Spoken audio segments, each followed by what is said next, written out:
Ramaphosa. They were interviewed by an independent panel chaired by Chief Justice Mandi Samaya.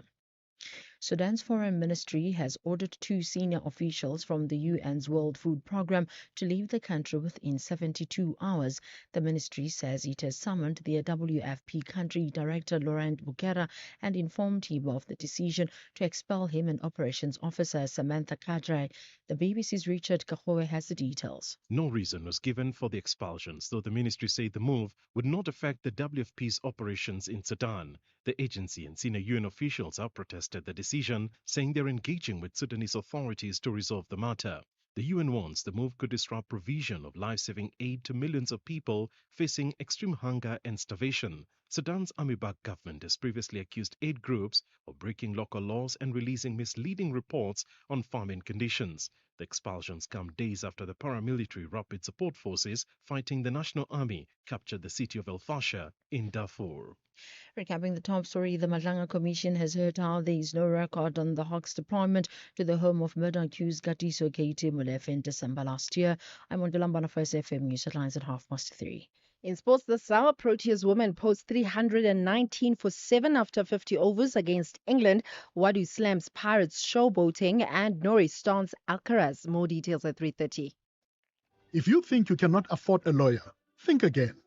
Clientele Legal has made professional legal services affordable. You receive up to 745,000 rand worth of legal services per year. Our range of plans include cover for you, your spouse, children, and extended family. Plans include cover for civil, criminal, and labor-related matters. Whether it's protection orders, gender-based violence, uncontested divorce, or poor service, your Clientele Legal lawyer will be there to assist you. Our services are convenient. Simply pick up the phone and call your lawyer or send us an email and we'll get back to you. All plans include a bail benefit of up to 5,000 rand and we'll go to the police station and pay it for you.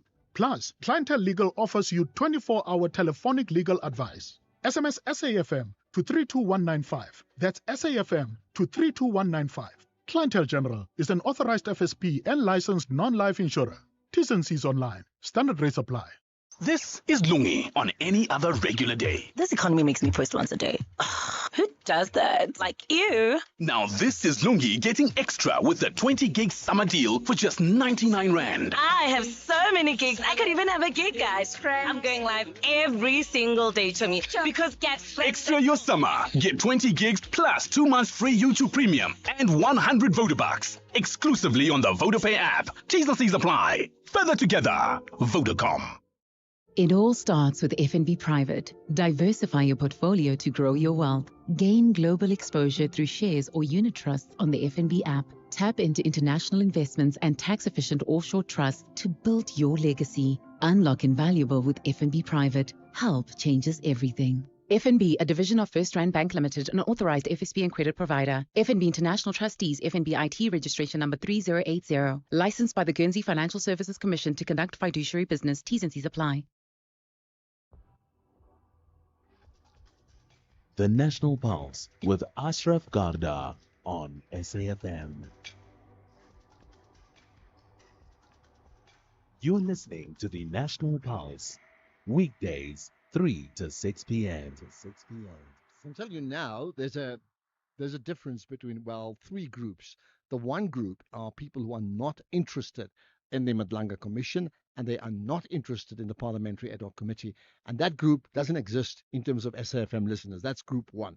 Group two are the people who are very, very interested, but they can't listen to every single word. They are very occupied, and we therefore provide summaries for you. And group three are the people who hang on to every single word the entire day.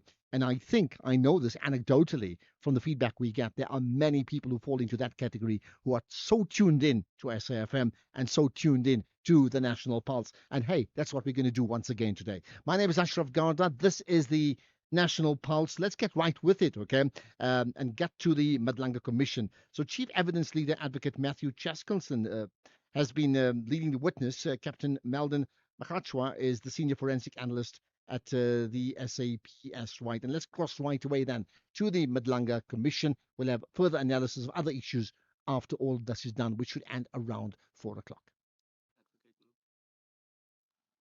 Please finish there, sorry. Oh, okay. So they will not mistaken me for anybody else, that I was there to do anything else than I was there to do. At this point, because it's only you and Digovea, are you now not worried about your safety? You approaching these people that you say I was. who they are. You I was. suspected that they may be impersonating police. It's a large group of them. There's just two of you, and you simply approach them without any difficulty.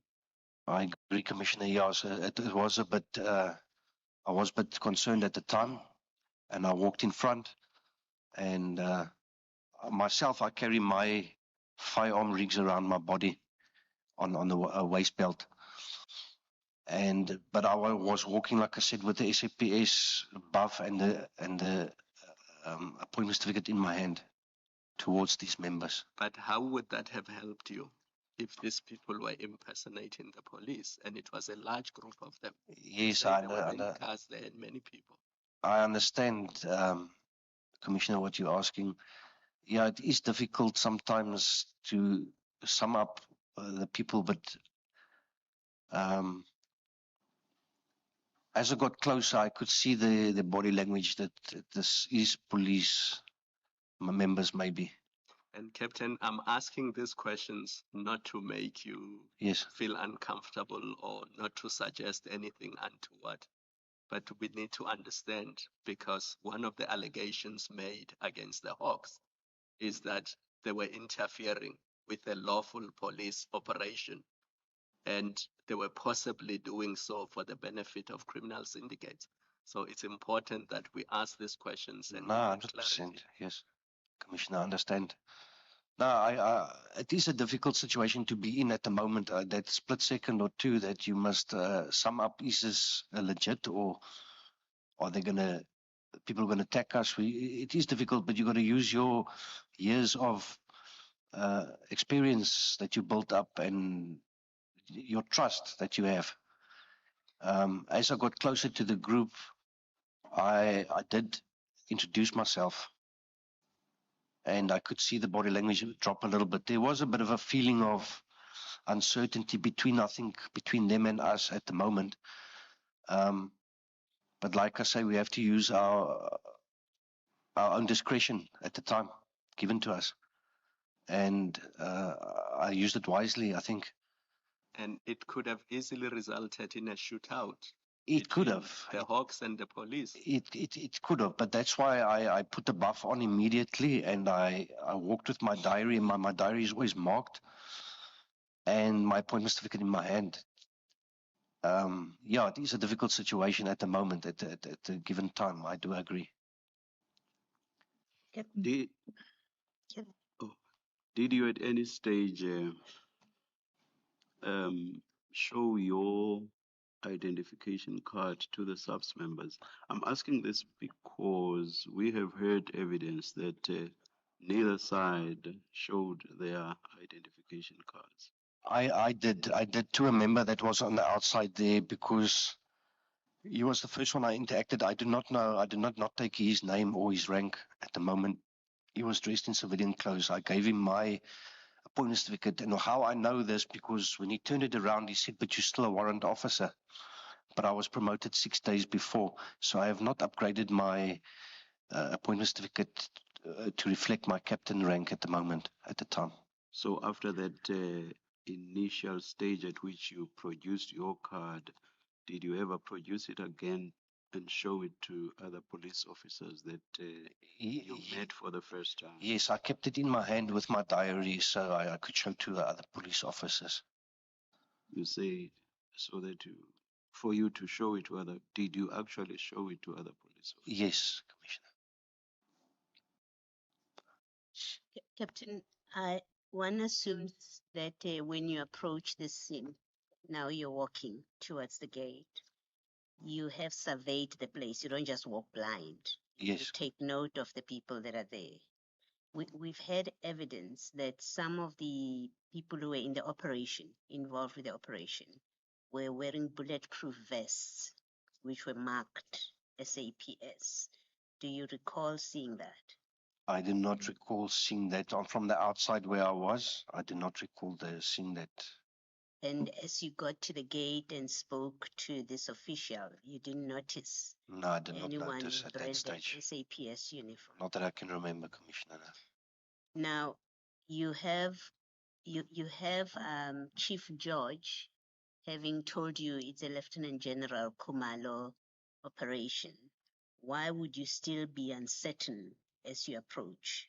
From what you've just explained now, why are you still uncertain whether these are legitimate police or is it a bogus operation when you've got one of your team members that you have pulled into the operation to be another eye in the operation? Why are you still uncertain?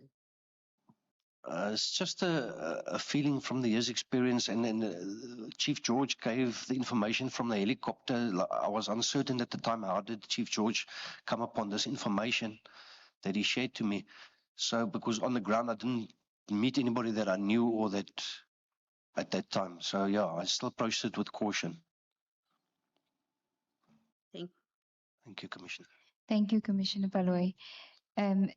As Commissioner Baloyi says, at that stage, you already had information that it is a legitimate operation. Correct. Okay. And when the chair asked you whether you had shown your certificate to any other member, do you recall if you had shown it to Captain Wanda? I must have shown it to Captain Wanda, yes. When you say you must have, do you know if you actually did? Yeah, I can remember because I had my diary in my hand and my appointment certificate. I would have showed it to him, yes. Okay, but he didn't ask to see it. No. Okay. Can you tell us how it came up? Before you do that, did you ask him to identify himself, and how did you ask? I did ask him who he was, yes, Commissioner. You didn't ask to see his card? No, I did not. Why? Because I assume that is the most legitimate way of you establishing. Why did you not ask that? His approach to me at that time was calm, and he was not funny towards me. And I could see, yes, he is a policeman. It's difficult to explain it, but I could know he's a policeman. So it is really on speaking to him at that point that you became satisfied that this is a legitimate police operation. That is correct, Commissioner. Is that because he's big and broad-shouldered? No, Commissioner. And how did it come about that you interacted with Captain Wanda? I asked one of the members outside that if I could speak to someone in charge of the operation. I did not enter the premises, and neither did Constable de Gouveia that was with me, Commissioner. When you say you didn't enter the premises, were the gates open? The gates were open. Okay. And Captain Wanda then approached you, and you say that his demeanor was calm. That is correct. How was your demeanor towards him? At that stage, I was also calm, Commissioner. I was calm and collective. Did I not see, I think towards the end of your statement, that you say they were not friendly and we were not friendly? Did I not see somewhere? Commissioner, I think it was just on approaching the team and what I spoke about earlier, maybe we were thinking these people, who are they, and they thinking, who are we? It's just that bit of misunderstanding from the onset. Well, yeah, I can confirm that Captain Wanda did say that you were friendly towards him and he was friendly towards you. That is correct, Commissioner. Okay. Yes.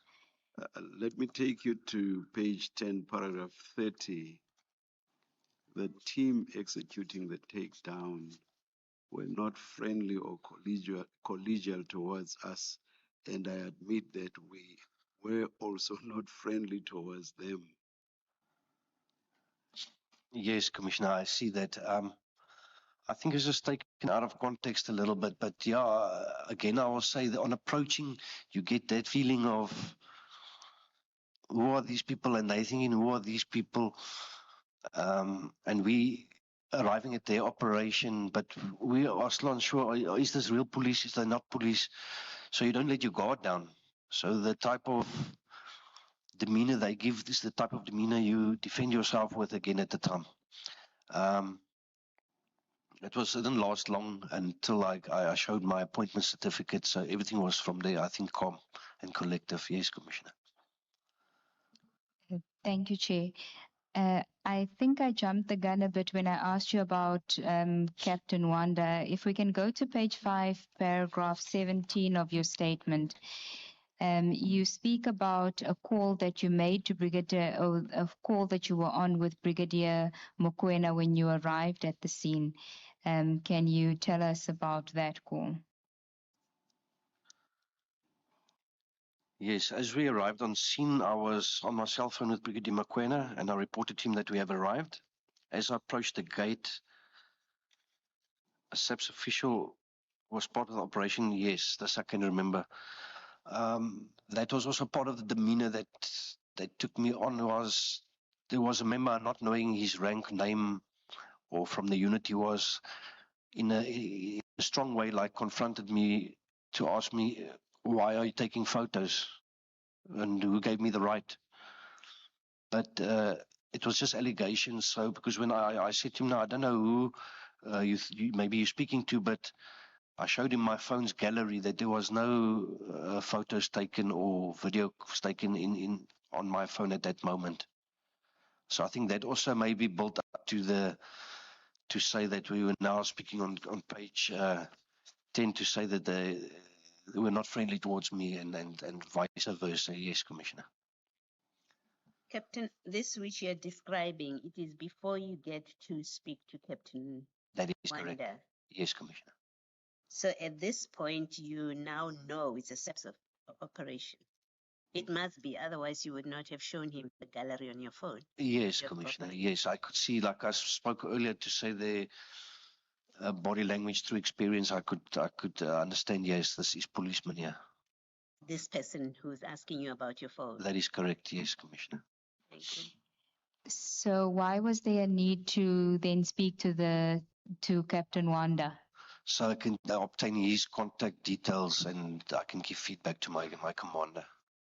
You were asking to speak to the commander. That is correct. Yes, Commissioner. Now you refer to your diary on page 6, still at paragraph 17. And if you can go to BK4, which is page 20, just to confirm that that is the extract of your diary for that day. That is correct. Yes, Commissioner. Okay. Can you just read for us what we see at the point where you say standoff and explain to us what it is that you're recording? Okay, I recorded the time I was standing off at the given address at 1700 hours at Sandhurst. I wrote down Captain Wanda, National Task Team, J50 murder, and the phone number of Captain Wanda. Okay, we'll just break away from the Madlanga Commission for the moment. But this is the National Pulse here on SAFM. Appreciate the feedback we're getting. You can WhatsApp comment right away in terms of what for you has been the single moment highlight for today. Not every day, just today. Think about like scoring a try. What's been the equivalent for today and the hearing today at the Madlanga Commission? This is the National Pulse. I'll be back. If you think you cannot afford a lawyer, think again. Clientele Legal has made professional legal services affordable. You receive up to 745,000 rand worth of legal services per year. Our range of plans include cover for you, your spouse, children, and extended family. Plans include cover for civil, criminal, and labor-related matters. Whether it's protection orders, gender-based violence, uncontested divorce, or poor service, your Clientele Legal lawyer will be there to assist you. Our services are convenient. Simply pick up the phone and call your lawyer or send us an email and we'll get back to you. All plans include a bail benefit of up to 5,000 rand and we'll go to the police station and pay it for you.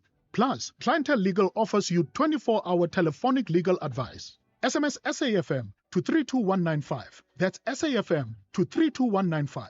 Clientele General is an authorized FSP and licensed non-life insurer. T's and C's online. Standard rates apply.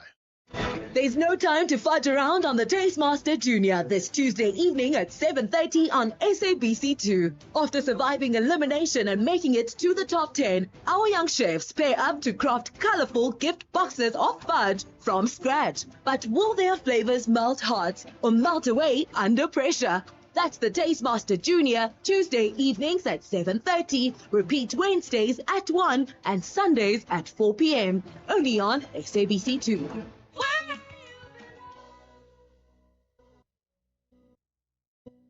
Let's rewind 6 years, when Twitter was still Twitter, not a letter of the alphabet. TikTok was simply the sound your clock made. And Zoom just meant enlarging a picture.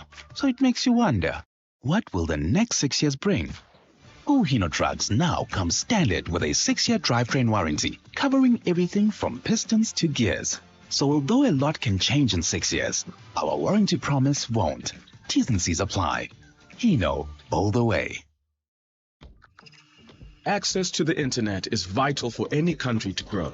That's why the recent 6.75 billion rand digital infrastructure deal that Standard Bank Corporate and Investment Banking facilitated between Telkom and an Actis-led consortium is so transformational for South Africa. It unlocks growth and provides internet access to underserved communities who will now have access to the internet for the very first time. Search CIB Stories of Impact to watch the full story. Standard Bank is an authorized FSP and registered credit provider. T's and C's apply. The National Pulse, weekdays, 3 to 6 p.m. Right, let's not miss a beat. Back to the Madlanga Commission of Inquiry we go. If not more, I don't understand. If you are just there to verify that this is a legitimate police operation, why are you spending an hour there? What are you doing? Oh no, I met my other members that arrived after me. That they were 8 minutes out or 20 k's out. They came in and I said to them, I explained to them everything is fine. We can leave from here to go to the next operation. That we must all drive safely. So just like a debrief briefing that I gave. It doesn't account for the other 40 minutes. If they were only 8 minutes behind you, it means they are there at 20 past, more or less. More or less 20 past, half past. Yes. So what were you doing for the other 40 minutes? It's probably the time I was testing the registration numbers and giving feedback to Brigadier Mokoena. And I'm asking you these questions because Captain Wanda says the Hawks officials that were there were asking for the J50, were asking to know what the operation is about, who are they arresting, and for what purpose. That wouldn't be from our side that I can remember, Commissioner, because I did not ask Captain Wanda to see the J50, and he did not also show it to me. I don't know if, there was other Hawks members that stopped after us. I do not know from which branch are they or from which office they were sent. But from my side, from my members, we just done a debriefing and a briefing to carry on duty to go to the next operation. And when you say other Hawks members, how did you know that they were Hawk members? They had Hawks T-shirts on with the emblem of DPCI on their shirts. And they weren't with you? They were not with me. And do you know who sent them to the scene? No, I do not know. I do not know, Commissioner. One is going to have to ask you to speculate even. You didn't summon these people that you say are from the DPCI and you think they are from Johannesburg. That is what your statement said. I said that in my statement, yes, Commissioner. I suspected they were from the Johannesburg branch maybe, but from which section I do not know. But they were not summoned by you? They were not summoned by me, no, Commissioner. Who else could have summoned DPCI members on your operation? You've been given instructions by Brigadier Mokoena to go to this scene, right? That's who you are reporting. That's who you are reporting to, and yes. Ultimately you provide the final report to. Who could have summoned additional people? Like I said, I do not know from which section they are. If their section commander also requested them, maybe their section commander could have been also by the Excellence Awards. I'm not sure. I didn't also ask. Well, let me put it this way. it seems to me that Brigadier Mokoena, as the owner of the operation, the one that gave you instructions, owner in that way, From the Tom side, yes. yes, would have been the one that mobilizes others to join you. No. If it's not you, because it's the two of you who are involved with this operation. So it's either you called out for other people. We know that you asked Chief George Yes. For assistance, and he said to you, I don't have people on land, right? And that's how he comes out in the helicopter. So we know you've made a request. We know you've sent out WhatsApp messages Yes. to your people. Now, if it's not you, and it's not if it's not you and it's not Brigadier Mokoena, where would anyone have known about this operation to summon DPCI Johannesburg? I'm not sure. I cannot answer because I'm not sure, Commissioner. But ordinarily, it would have been you or Brigadier Mokoena, right? Yes. Ordinarily, it's one of you. Brigadier Mokoena was just summoned our team, not any other teams. Yes. Thank you. Thank you, Commissioner. Thank you, Commissioner Baloyi. Would Brigadier Mokoena have deployed Hawks members with T-shirt with emblems with the Hawks emblem T-shirts? We do wear sometimes. It depends what you wear for the day. So if we were on duty from the morning and we had to do operation at night, we don't really book off. We will go follow up the information or do the project we're busy with. 2 or 3 members might arrive with emblems written DPCI or others just in the normal civilian clothes. But I did not recognize the members from our office. So when you say you don't recognize from your office, you mean they weren't Tom's members? They're correct. They were not from Tom's. And would Brigadier Mokoena only have deployed Tom's members? That is correct, yes. Okay. Thank you, Commissioner. Just an issue around the numbers of you and your colleagues. Just an issue around the numbers of you and your colleagues. Brigadier Mokoena said that he sent you and Constable de Gouveia, and he said if he sends out 2 officers and the officers of their own accord add to the numbers, that is an offense for which those officers may be disciplined. Do you know of any such thing? Yes, I do know, Commissioner, but I can remember, if I can think back, and I can remember Brigadier said he's going to summon other members that's closer as well with me to respond, obviously for the urgency of thereof.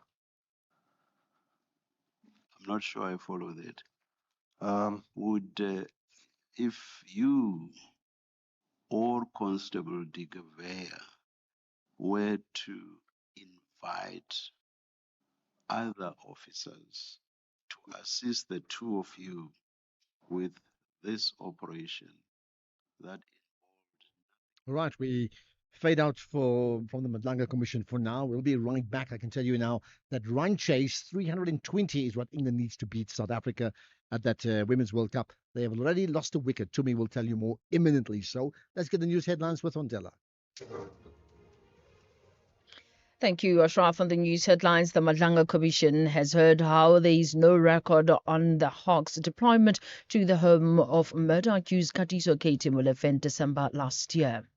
The Johannesburg Metro Police Department says the current campaign to clean up the inner city will be maintained even after the G20 Leaders Summit, and Traditional Leaders Organization Contralesa says it will respond accordingly to the decision of ANC members in the Eastern Cape Legislature who rejected a motion to offer traditional leaders medical aid and pension.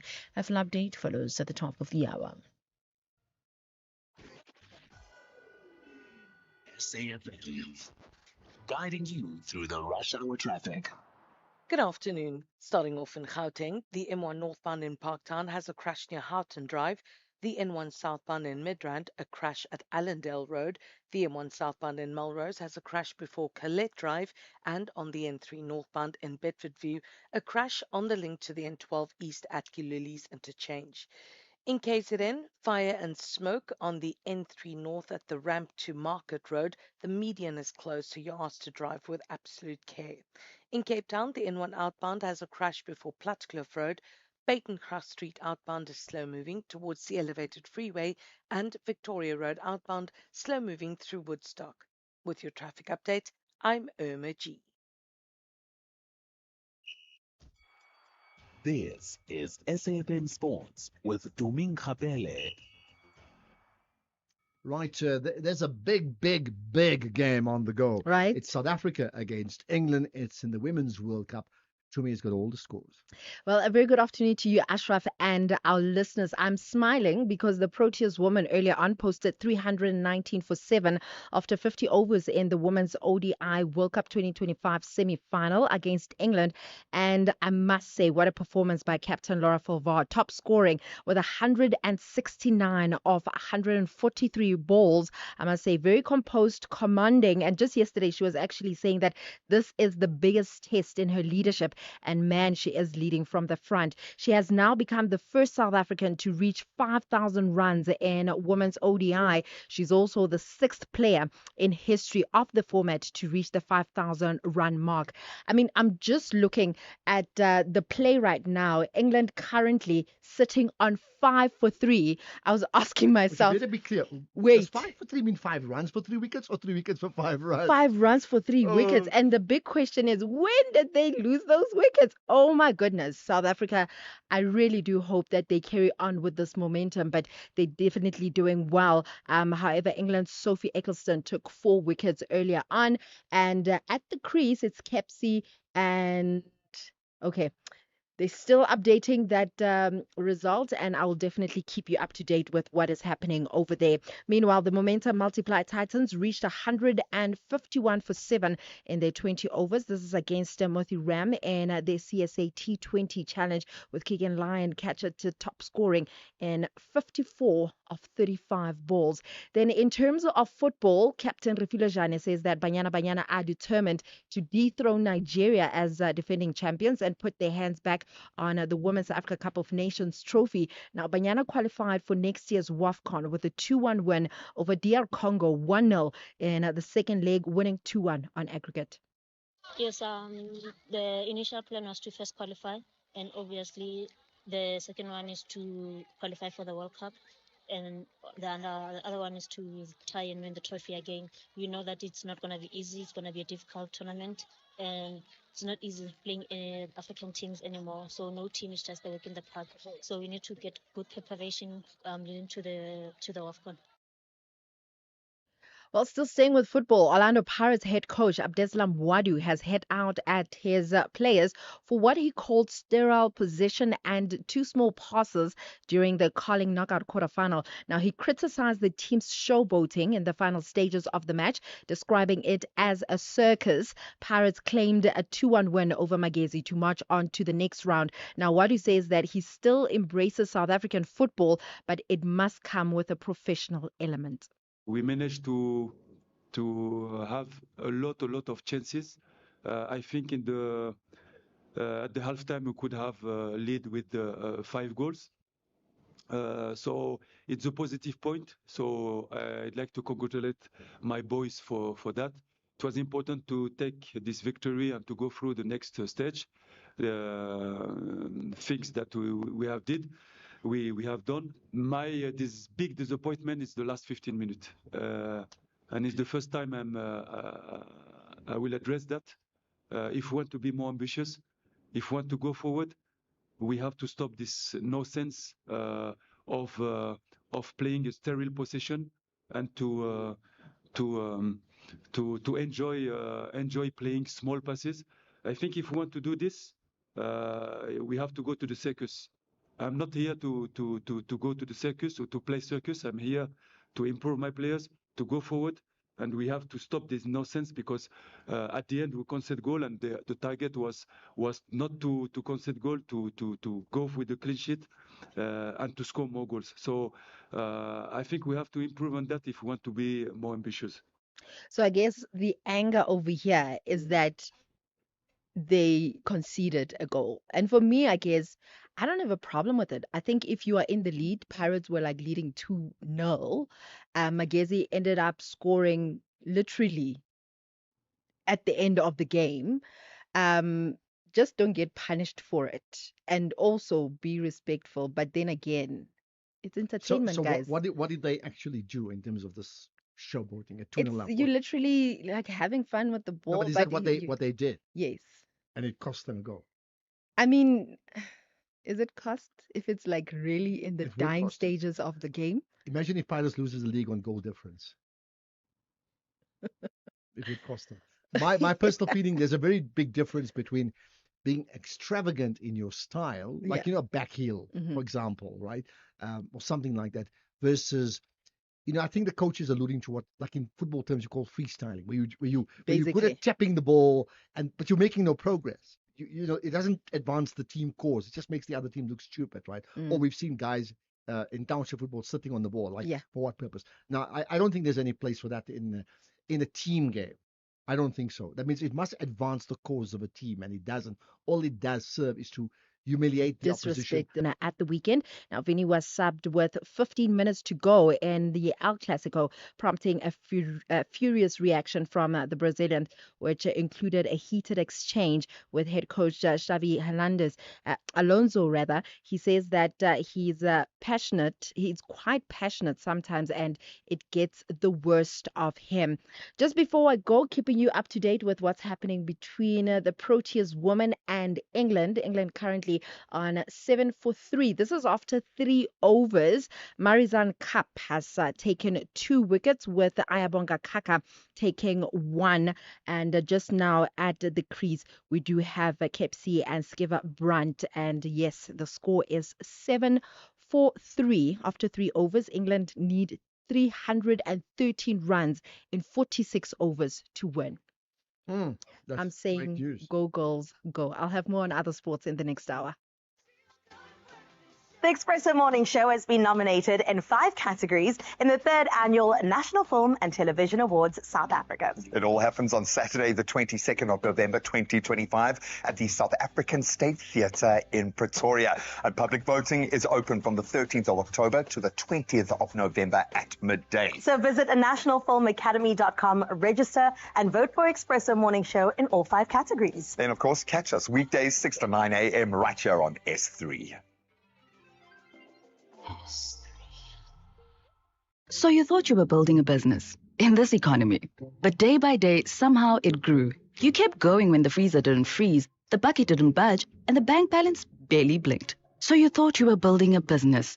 You weren't. It was building you, because this isn't just what you do anymore. It's who you are, and you don't trust just anybody to protect it. Chat to your broker about Old Mutual Insure Business Insurance. Protect what built you. Old Mutual Insure Limited is a licensed FSP and non-life insurer. I don't love school. I don't love trying to learn like everyone else learns and falling behind when I don't understand. But I do love learning. I do love working to my own schedule and getting the support when I need extra help. I do love UCT Online High School because I do love my future. Apply online before 28 November.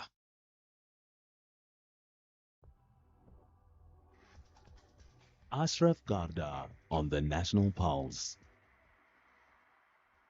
I can tell you now, after 5 o'clock, we were chatting to Cilliers Brink, the leader of the DA and the Tshwane Metro. He, of course, responding to the conversation I had with the ANC's national spokesperson, Mahlengi Bengu Motsiri, which she made the point that he, in fact, was an associate of Kat Matlala. That means he sort of knew him. We'll get his response on that later on. But right now, the other issue that absolutely moves the pulse is the Madlanga Commission. Let's rejoin it. Once I was away from Captain Wanda and that I reported, I phoned Brigadier Mokoena. I said to him, look here, it is a legitimate operation, Brigadier. And there is a real policeman on scene. They're busy executing a J50, which is a warrant of arrest. And everybody is safe. From our team side, I would have reported that. And then I started to take registration number photos and so on for the scene, which I can later test and give back the information to my brigadier. Can we just go to page 11 of BK3, which is the WhatsApp chats, at 1746, you get a message from Brigadier Mokoena in the group. And he says, Captain Berry, thanks a lot. You can withdraw, bro. There's no earlier message that he's responding to. Do you know why he posted that message in the group when you had already had the call with him that the operation is legitimate and you were withdrawing? That would have been just to notify all members that he's happy with the feedback, and then possibly he was also busy with the generals by the place that he had a bit of the minutes gap in between that because he was at the Excellence Awards. Yes. Okay. This message, as Ms. Ngumbe says, that there is nothing that precedes it that explains this message from Brigadier Mokoena. Is it possible that he were, in your recollection, that he would have sent this after you reported to him on the telephone? Yes. As you're describing. Yes, Commissioner. Okay, and then at paragraph 22, you then speak about photographs that you took at the scene. Why did you take the photographs? I took photographs, your Commissioner, because there was, like I said, many vehicles there. So I could, after the fact, on the MCD, the motor circulation application, just check where the vehicles belong to. Why was that necessary for purposes of reporting when you had now confirmed the legitimacy of the operation? Also just for my notes to see where are these policemen actually from, and just to confirmation to say. Why would that be necessary for your reporting? Because I took only Captain Wanda's name and his phone number. I did not know who all was from his team or other teams involved there. If you had asked Captain Wanda to identify all the vehicles that belonged to the team that was executing the operation, would there have still been a need for you to take photographs of the vehicles? No, I do not think so. You're correct. So you didn't think to ask him to do that? Yes, Commissioner.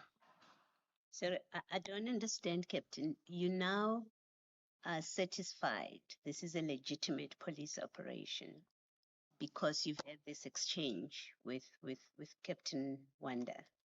You've had your own team member who has confirmed this is a Lieutenant General Khumalo operation. And you've told us that when you arrived, there's this one member who confronted you and you were satisfied that he's a SAPS member. That's why you shared your phone with him. There are lots of vehicles around. You say there are people in civilian clothes and you have your Hawks member. I don't understand why you're taking photographs of vehicles. You're now satisfied. You've reported to your superior that we are withdrawing. Why are you taking photographs of vehicles and later checking them? The only reason I could say, Commissioner, is that because if you see later on the WhatsApp, that same group, I posted all the vehicles details. So it's just for our record keeping. Just for record keeping, I could say. Of a SAPS operation. It's a SAPS operation that is going on there. You were sent to go and verify this is a legitimate operation. You verify that. Yes, Commissioner. You take photographs of vehicles and you even look them up and you share on your WhatsApp group who these vehicles are. It's not just a matter of you putting it in your report to your superior. You share. I'm not sure I understand your explanation for that step. All I say again, Commissioner, is because like Brigadier Mokoena was not on scene, he was on the group, so I just shared it for record keeping purposes. So that even if he could take a record and to see, okay, these vehicles are real police vehicles or no, it belongs to other people. So it was just mainly for record-keeping purposes, Commissioner. Captain Kruger, were you asked by Brigadier Mokoena to take these photographs? I cannot recall that completely, but I'll take the blame for that. No. Said a few minutes before, you said that you did this for purposes of your report. Other than your diary entry, did you prepare a report? On my diary entry, Commissioner, I did write some registration numbers down here and I must have taken it from my phone to complete the report. So what we see at page 20 of BK3, must we take that to be the report you are referring to? That is correct, Commissioner. Thank you, Chair. I was told, yeah. Ms. Ncube asks you, were you asked to take photographs of vehicles and you say you cannot recall. It is possible, therefore, Yes. that Brigadier Mokoena asked you to take photographs of vehicles that are there. It's possible, yes, Commissioner. Thank you. Thank you, Commissioner Baloy. Captain, then if we can go to paragraph 23 on page 7 of your report. I don't think it's necessary for you to deal with that in any detail. It's just a recordal of the motor vehicle confirmations that you then process from the photographs that you took, correct? Correct, Commissioner. Of the vehicles. Yes. And that appears from page 12 of BK3. That is correct, Commissioner. And then one of the vehicles that you had identified actually was a SAPS vehicle, is that correct? That is correct, yes, Commissioner. And it was registered it was a Durban registration. Correct, Commissioner. Okay. This is the vehicle, this is one of the two vehicles that Brigadier Mokoena sent to you. In the WhatsApp exchanges that there is a black X5 there. Correct, Commissioner. And you took a photograph of it. Yes, Commissioner. And you shared this with him or with the group. Yes, Commissioner. All right, well, just to hold back for now on the Madlanga Commission, normally, typically it ends around 4 o'clock, very close to 4 o'clock anyway. So we'll get right back. This is the National Pulse.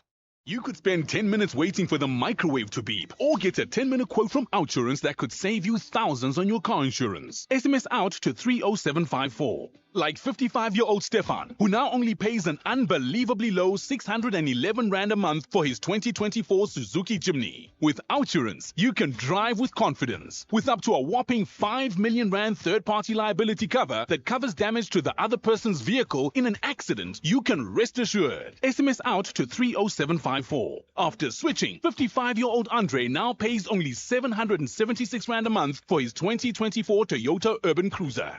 Get a quote. If Outsurance can't beat what you're currently paying, ask them for 500 Rand. Make that 1,500 Rand if you've been claim-free and with the same insurer for 3 years. Savings or cash, you have nothing to lose. SMS out to 30754. That's out to 30754. Outsurance, licensed insurer and FSP. TCs and information online. The South African Council for Educators, SACE, wishes all esteemed teachers, practitioners and lecturers a happy World Teachers Month. Thank you for shaping South Africa's future with passion and purpose. At Proudly SACE. Makoti Down Products is a proudly South African family business, started more than 30 years ago with 12 geese and a piece of material. Makoti manufactures duvets, pillows, sleeping bags, and high-quality Egyptian cotton linen. Our down products are suitable for people with dust mite allergies and come with a lifelong guarantee. And we offer a nationwide cleaning service for all your feather and down products. Visit us at makoti.co.za or call us on 041 992 395. For quality down, Makoti Down. You're listening to the National Pulse on SAFM. SAFM. And just an update on that cricket score, the English team in that semi-final against South Africa, they are 20 for 3, so they haven't lost another wicket since they were, 2 for 3 or 5 for 3? Very, very early on. But 20 for 3 in the 8th over, chasing that mammoth 320 needed to beat South Africa. I know who I'm backing, absolutely. Right, let's back the Madlanga Commission of Inquiry. The picture with the circle of the person, who sent that? That was me circling the gentleman. Did you at any stage get to know how Warrant Officer Nkosi knew that this was the person that called the general? I cannot recall, Commissioner. I think Warrant Officer Nkosi must have spoken to him. That's all how I can reflect back to see.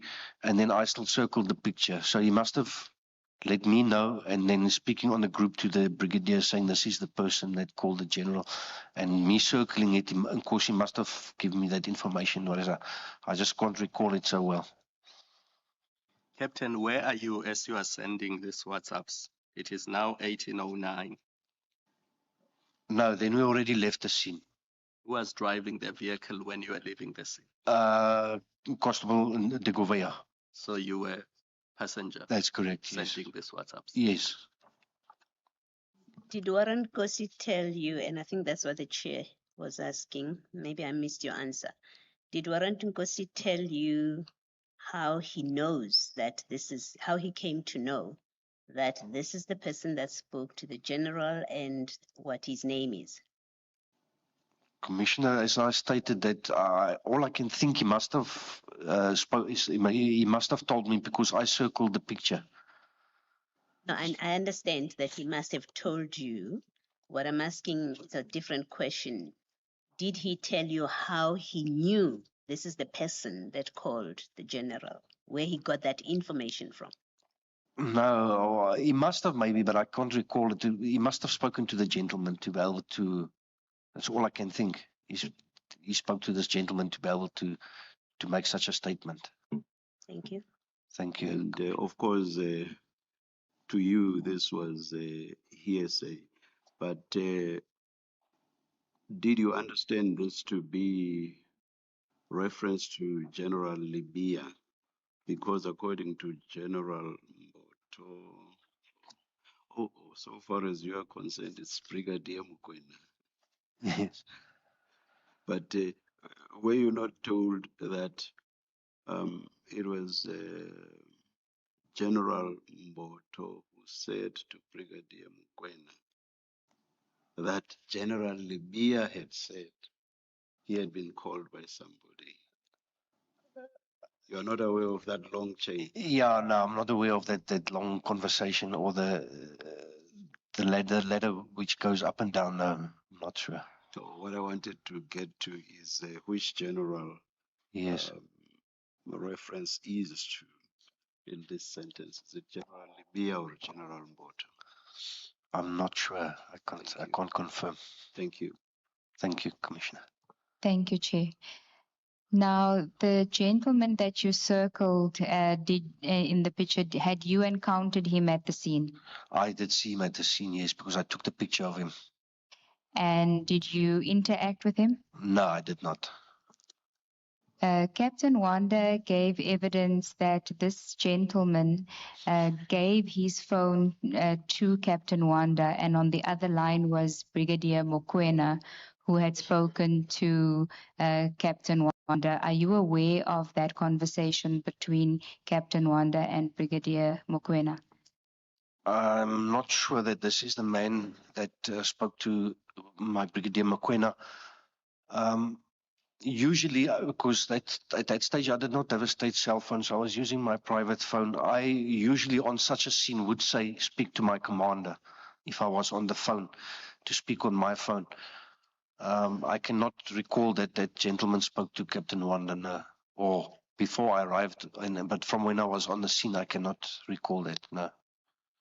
Regarding the same telephone conversation, Brigadier Mokoena says that he spoke to Captain Wanda on your phone because you had given the phone to Captain Wanda with Brigadier Mokoena on the other line. Do you recall if you had done so?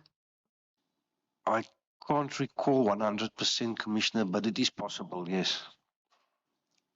If that did happen, though, it would be in your statement. Can you explain why it's not in your statement? And just for your benefit, let me read what Brigadier Mokoena said at paragraph 5 of his statement. Captain Wanda and Captain Kruger gave his cell phone. Sorry, let me start from the beginning. To the best of my recollection, Captain Kruger told me that he was with the head or leader of the takedown operation, Captain Wanda, and Captain Kruger gave his cell phone to Captain Wanda for me to speak to him. Now, that is not in your statement. And what I'm putting to you is, if that did happen, it would have been in your statement because it's an important fact to record. I agree, Commissioner. It is a relatively important fact. But like I said, I do not recall 100%, but it is possible. The time I made the statement from last year, December, it's a possibility. Well, you have, when did you download the chats between yourself and Brigadier Mokoena for purposes of this commissions for your evidence here today? Was it the same time as the WhatsApp group chats? No, I think it was last month, Commissioner, yes. Also last month. The calls from Brigadier Mokoena to you throughout this incident, was it on WhatsApp or was it from a normal cell phone line? I think Brigadier Mokoena would call me a direct phone call, but because of my private phone, I would, if I've got airtime, phone back on a normal call. If not, I would phone him on a WhatsApp call. So if it was a WhatsApp Okay, that's, if I have airtime, I'll call back. Very topical right now, the Please Call Me saga that's ongoing. Just thought about that for the moment. By the way, just your quick thoughts on what for you, if I think of it one particular moment today, just one particular moment that really grabbed your attention at the Madlanga Commission, what would that be? I'll certainly take your WhatsApp voice notes as soon as I can, so send them along right away. You can also tweet it out, hashtag the National Pulse when you tag us on SAFM Radio. Right now, let's get the news. It's 4 o'clock. Here's Ondela.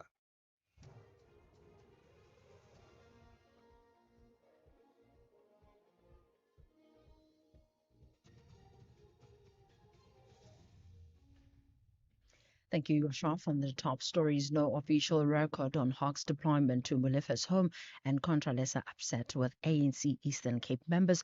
For SAFM News, I am Ondela Mbana, and a very good afternoon. The Madlanga Commission has heard how there is no record on the Hawks deployment to the home of murder-accused Katiso KT Molefe in December last year. This has been confirmed by Hawks Section Head Brigadier Lisiba Mokoena, who has defended the unit's presence on the day Molefe was arrested. Previous witnesses at the Commission have accused the Hawks of trying to interfere in police operations when Molefe was arrested. Mokoena, who was responding to Commissioner Advocate Sesi Baloyi, defended the decision, labeling it an emergency operation. It was irregular to us because just a call our superior run. That's what we did. Brigadier, maybe lastly, let me say this. I think South Africans, certainly speaking for myself, will be very concerned that the DPCI participates in operations that are not on record. There's no record of operations. This may not be the only one. Why should South Africans not be concerned? Commissioner, my response on that, I indicated to say the members that are dispatched, the 2 members, were not there to join the operation, were there to confirm, to verify. The Johannesburg Metro Police Department says the current campaign to clean up the inner city will be maintained even after the G20 Leaders Summit. Among others, the campaign aims to revitalize the inner city and enforce municipal bylaws. JMPD Acting Chief Eldred Fontaine says cleaning the city will lead to a safer environment. Fontaine was speaking at Public Safety Media Briefing in Johannesburg today. I made a promise to the residents of the city of Johannesburg and to the political leadership within the city that I will sustain, and I intend. That falls directly in my capacity as the Director of Bylaws. The Western Cape Mobility Department has condemned the recent shooting incident in Lwandle near Somerset West in the Western Cape earlier this week. A man was shot and killed while sitting in the driver's seat of a minibus taxi, and 2 others, including a woman, were wounded. According to reports, SAPS members attended to a complaint of a shooting incident, and on arrival, they found a white minibus taxi and the victim with multiple gunshot wounds. Amatle Tutoi reports. The Provincial Mobility Department says they are waiting on an official report from the police to confirm whether the incident is related to reopening the previously closed route. The department closed down several taxi routes in the area in September for a period of 30 days in response to ongoing violence in the sector. Departmental spokesperson Ntobeko Mbingeleli says they will be monitoring the situation closely. They have confirmed that should the shooting be linked to the contested routes, decisive steps will be taken to safeguard the lives of commuters. I'm Amahle Tutoi, SABC News in Cape Town. Traditional Leaders Organization Contralesa says it will respond accordingly to the decision of ANC members in the Eastern Cape Legislature who rejected a motion to offer traditional leaders medical aid and pension. Contralesa President Matupa Mokoena says they will consult their members across the province following the rejection of the motion. Mokoena says they are disappointed. Contralesa is shocked and disappointed by the ANC members of the provincial legislature in the Eastern Cape. Contralesa wants to remind all those ANC members of the provincial legislature that they are in those positions because of the votes that come from rural areas that are under those traditional leaders and our kings that you are rejecting. Contralesa, we don't have a choice but to go around the Eastern Cape to visit all our kings and queens and inform them of this decision. The British government says an Ethiopian asylum seeker who was mistakenly released from prison last week has been deported to his home country. Hadush Kibatu, who arrived in the UK illegally, was found after a 2-day manhunt. The BBC's Henry Zeffman has the details. Hadush Kibatu became, I think it's fair to say, pretty notorious because he was living in a hotel east of London at the time that he committed these offences, for which he was later convicted, sexually assaulting a 14-year-old girl and also a woman. But then it also became especially high profile just in the last few days because on Friday he was accidentally released from prison. The Metropolitan Police eventually rearrested him on Sunday, and I think the government will be very pleased with how quickly they've managed to get him out of the country. Recapping the top story, the Madlanga Commission has heard how there is no record on the Hawks deployment to the home of murder-accused Katiso Katie Molefe in December last year. I'm on Dilambana for SFM News headlines at 4:30. In your sports this hour, England 36 for 3 after 10 overs. They need 284 runs in 40 overs to win against the Proteas women, and senior players step in to stop John Plumtree's immediate dismissal. More details at 4:30. SAFM, guiding you through the rush hour traffic. Good afternoon. Starting off in Gauteng, the N14 westbound in Centurion has a crash before the R55 Pretoria West exit. The N1 northbound in Randburg, a crash on the off-ramp to Malebongwe Drive, and the N3 northbound in Edenvale, a crash before Modderfontein Road. In KZN, the N3 westbound has a crash before the M13 Paradise Valley interchange. In Cape Town, the M5 southbound is slow moving towards Racecourse Road exit, and Main Road outbound in Observatory slow moving towards the N2 highway. With your traffic update, I'm Irma G. With the ever-changing financial landscape, it can be difficult to make sense of all the moves at times. Join me, Jimmy Moyaha, on the SAFM Market Update with MoneyWeb, Mondays to Thursdays, 6 to 7 p.m, as we break down the key market trends, top financial stories, and smart investment insights, all in one place. It's everything you need to stay financially informed and ahead of the curve.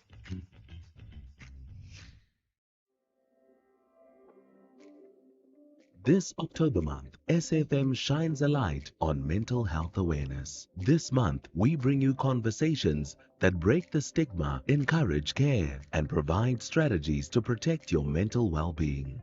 Because it's okay not to be okay, and together, we can build a healthier tomorrow. SAFM, leading the conversations that move us.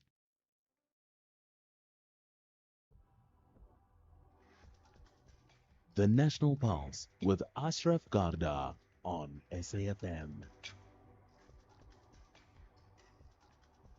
You're listening to the National Pulse, weekdays 3 to 6 p.m. Hi, listen, welcome to the National Pulse. Really good that you spend your time with us. It is so appreciated, I can tell you now, because collectively we certainly move the pulse, right? Now, we'll update you on some of the proceedings further on with the Madlanga Commission, especially some of the witnesses that spoke in the early part of the day, because we've had 3 witnesses today, which is in many ways unprecedented, right? We'll talk about the South African human rights having a symposium that started today, a very important one about that marking their 30 years of the Human Rights Commission. But this is an important one. If you know, well, you know the G20 comes up around the 22nd of November, right? So like just about 3 weeks or so to go.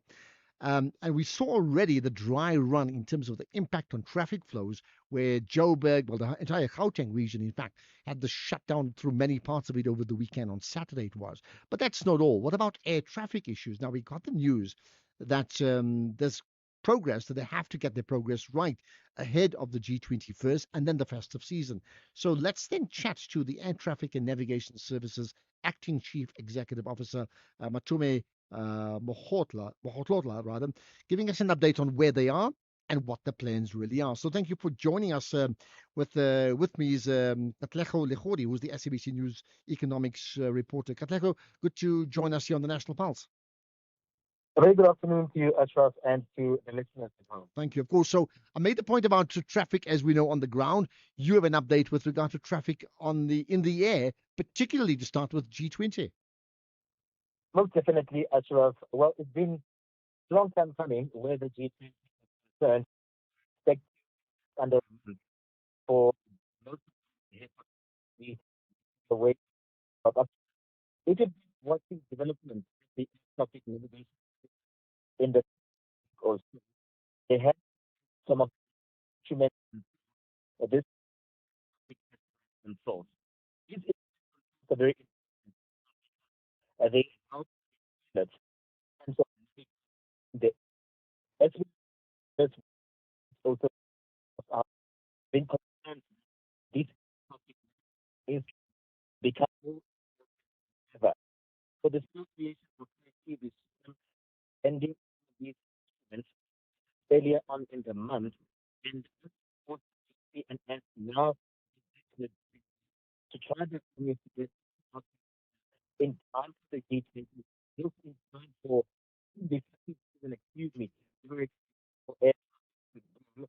Today we see the take a in terms of where the are really highlighting the declining progress ahead of the G20. They have given us a state of readiness. Are concerned. We have 3 main airports, this being Klo and Liberia. These are the airports that expect those leaders to be making their way into the city. Okay. And did he explain, some of the actual rollout? So we know the 3 airports you've mentioned, but what impact does it have? Well, to all of us, who are using, and I know Waterkloof is obviously not commercial, but even those areas will have an impact on, commuters, residents in those areas.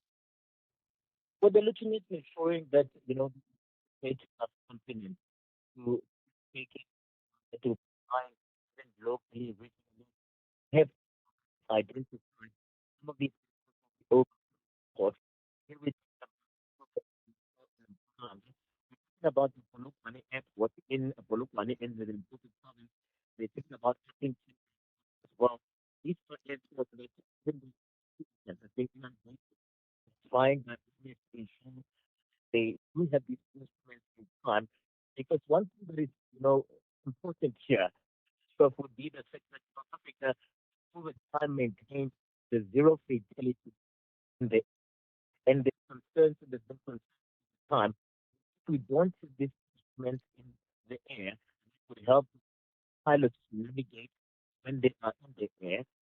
They are risking the zero fatality, which is why the Civil Aviation Authority has been and the Minister of Safety has concerned every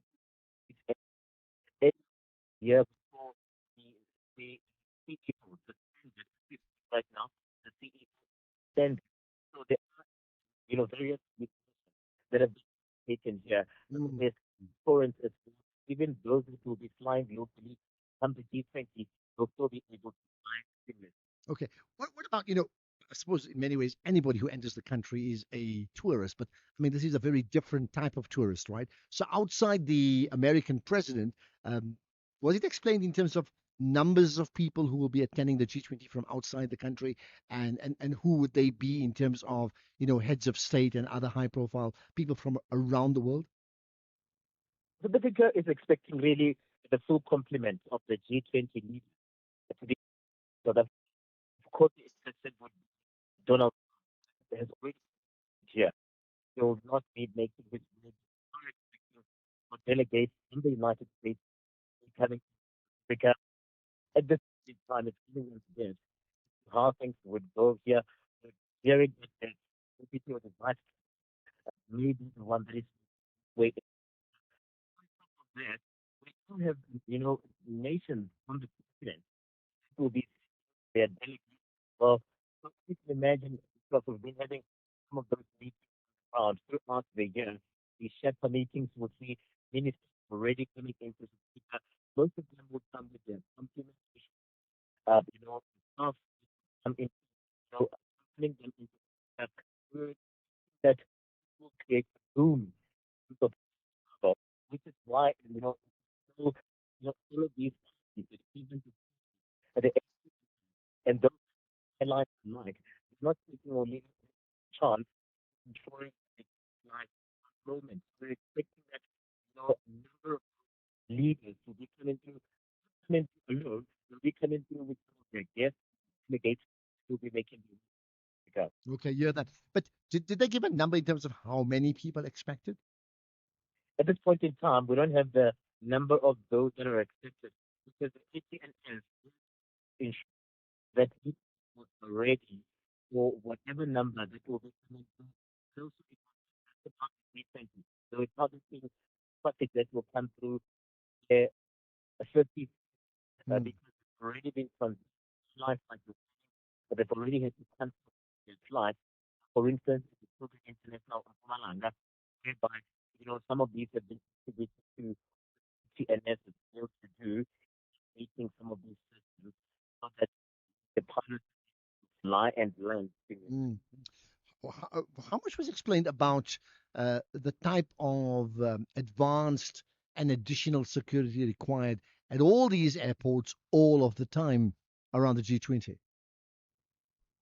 I mean, most of these airports and what we will be working on here, we'll be working on growing lessons from when the country hosted the summit about this where we most of the international are coming to Africa.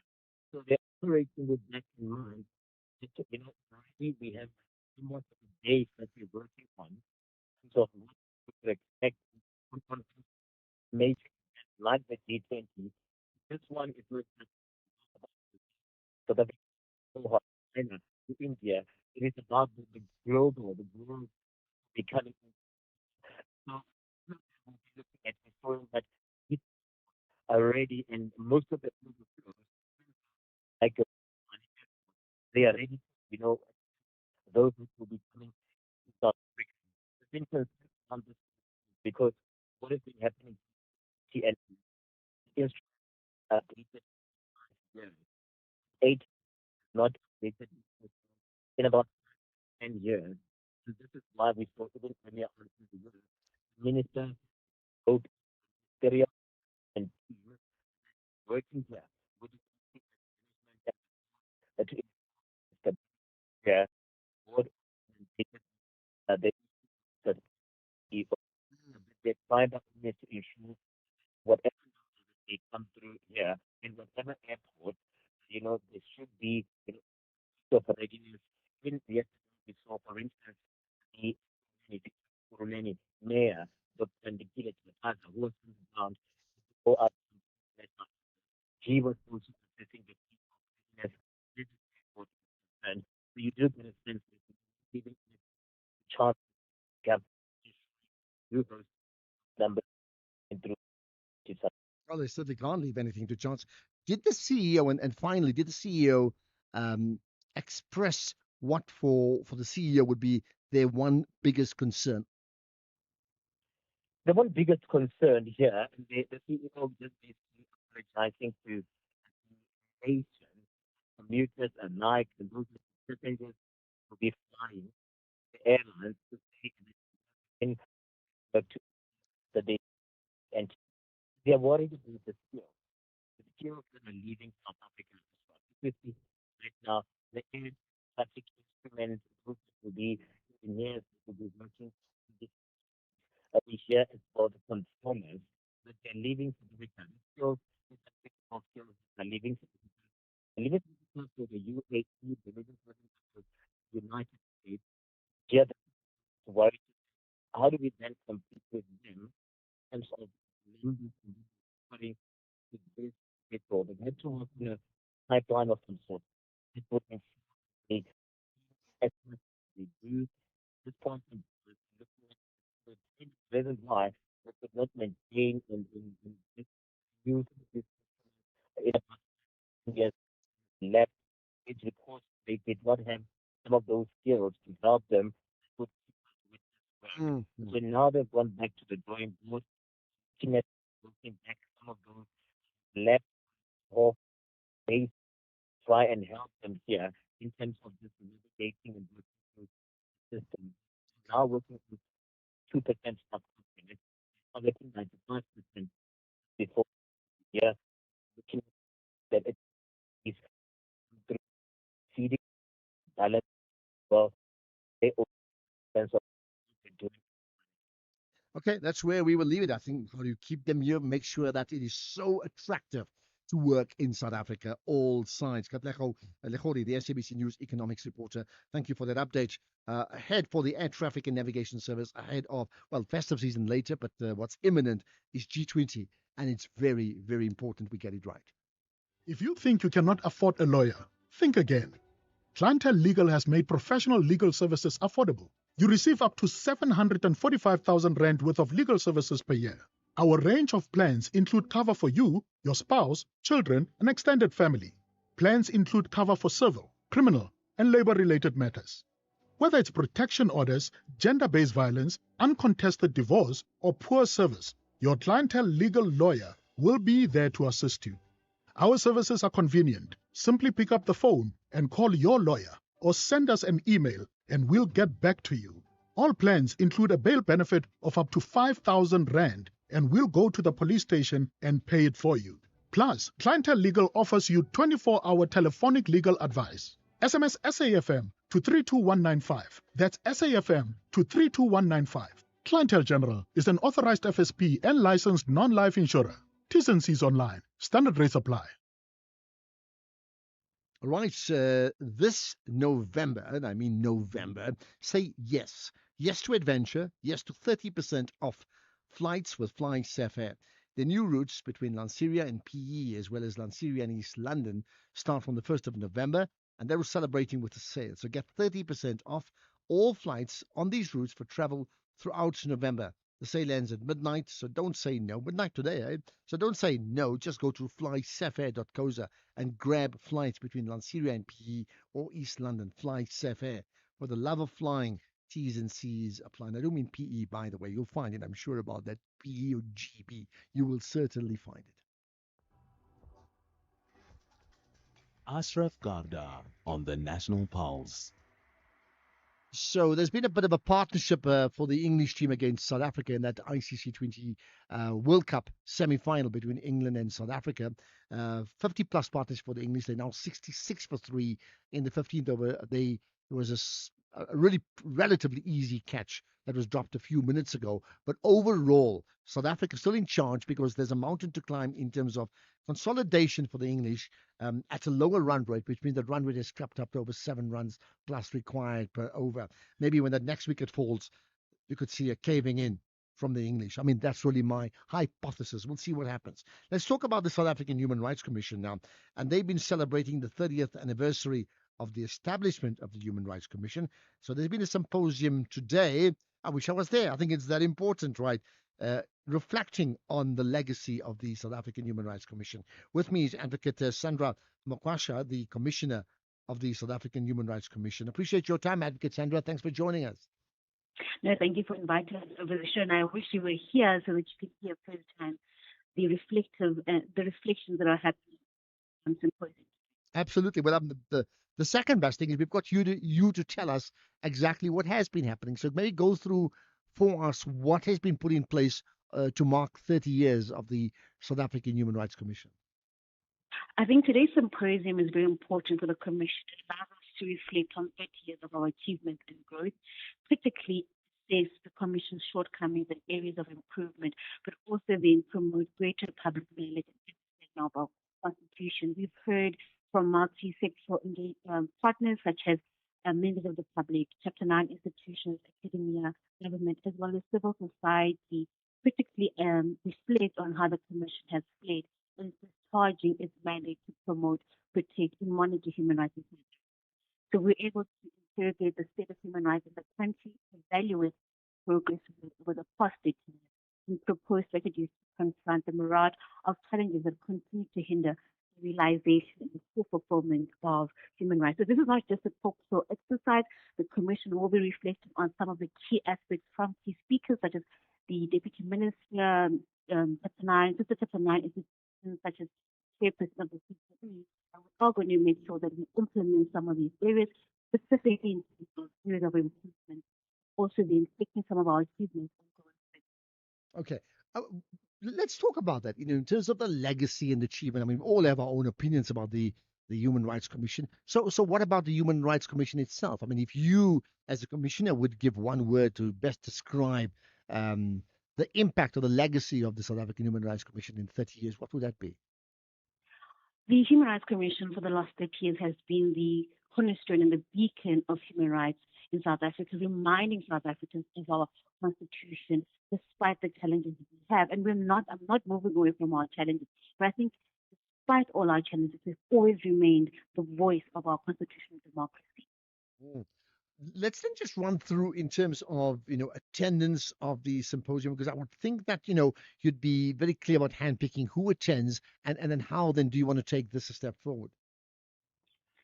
So we've invited the department, the Chapter 9 institutions such as the CCR, because we have a similar mandate within in terms of the section 184 of the Constitution of Policy. So it's important when you're reflecting to speak to your Chapter 9 sister organizations so that they can also reflect on their years with you. We've also called upon academia because they've also been criticized the Commission, but also as part of our discussion is whether our powers, what in terms of the binding nature of our powers. We've heard from several academia who agree with us that our powers might be balanced. Also, those who've given us a different analysis of of our Constitution, saying that currently, as it stands, the powers of the Commission are sufficient for us to adhere to our mandate. But the only aspect is we're speaking about executive failure. We've heard from several organizations again criticizing the Commission for its absence and its shortcomings, but also then providing us with solutions for us to implement going forward. Heard from, we also invited members of the public to reflect on it, but also as part of the 30 years, we're honoring those who have, contributed immensely to human rights, our human rights defenders in South Africa. So here's something, there's a lot of work, also speaking about the fact that we still, in terms of international and regional interactions regarding human rights, South Africa, because the Human Rights Commission has been at the center of several developments in the region and internationally, our impact there, but also ensuring that, end of the day, grandmothers and persons who are living in rural communities are able to understand their rights, but how to access rights. We heard from Justice Philippine, who was a former commissioner who's currently a justice, explaining to us that while South Africans understand their rights, the issue then becomes access to remedies. And he asked the Commission, where are you to ensure that people have adequate remedies? Well, I mean, maybe let's just end with that, in terms of ensuring people have adequate remedies, in terms of citizens having rights. What for you then would be the one thing that going forward the Human Rights Commission must get right? It needs urgent addressing. Urgent addressing, ensuring that government officials, private sectors, when we do make recommendations, follow up, hold them accountable for failing to adhere to our recommendations, so that the public can trust that our recommendations might just gather dust at our tables and we do a tick box exercise. That's because criticism from the public regarding the commission, and that's one area that I wish we're going to improve and we're working towards.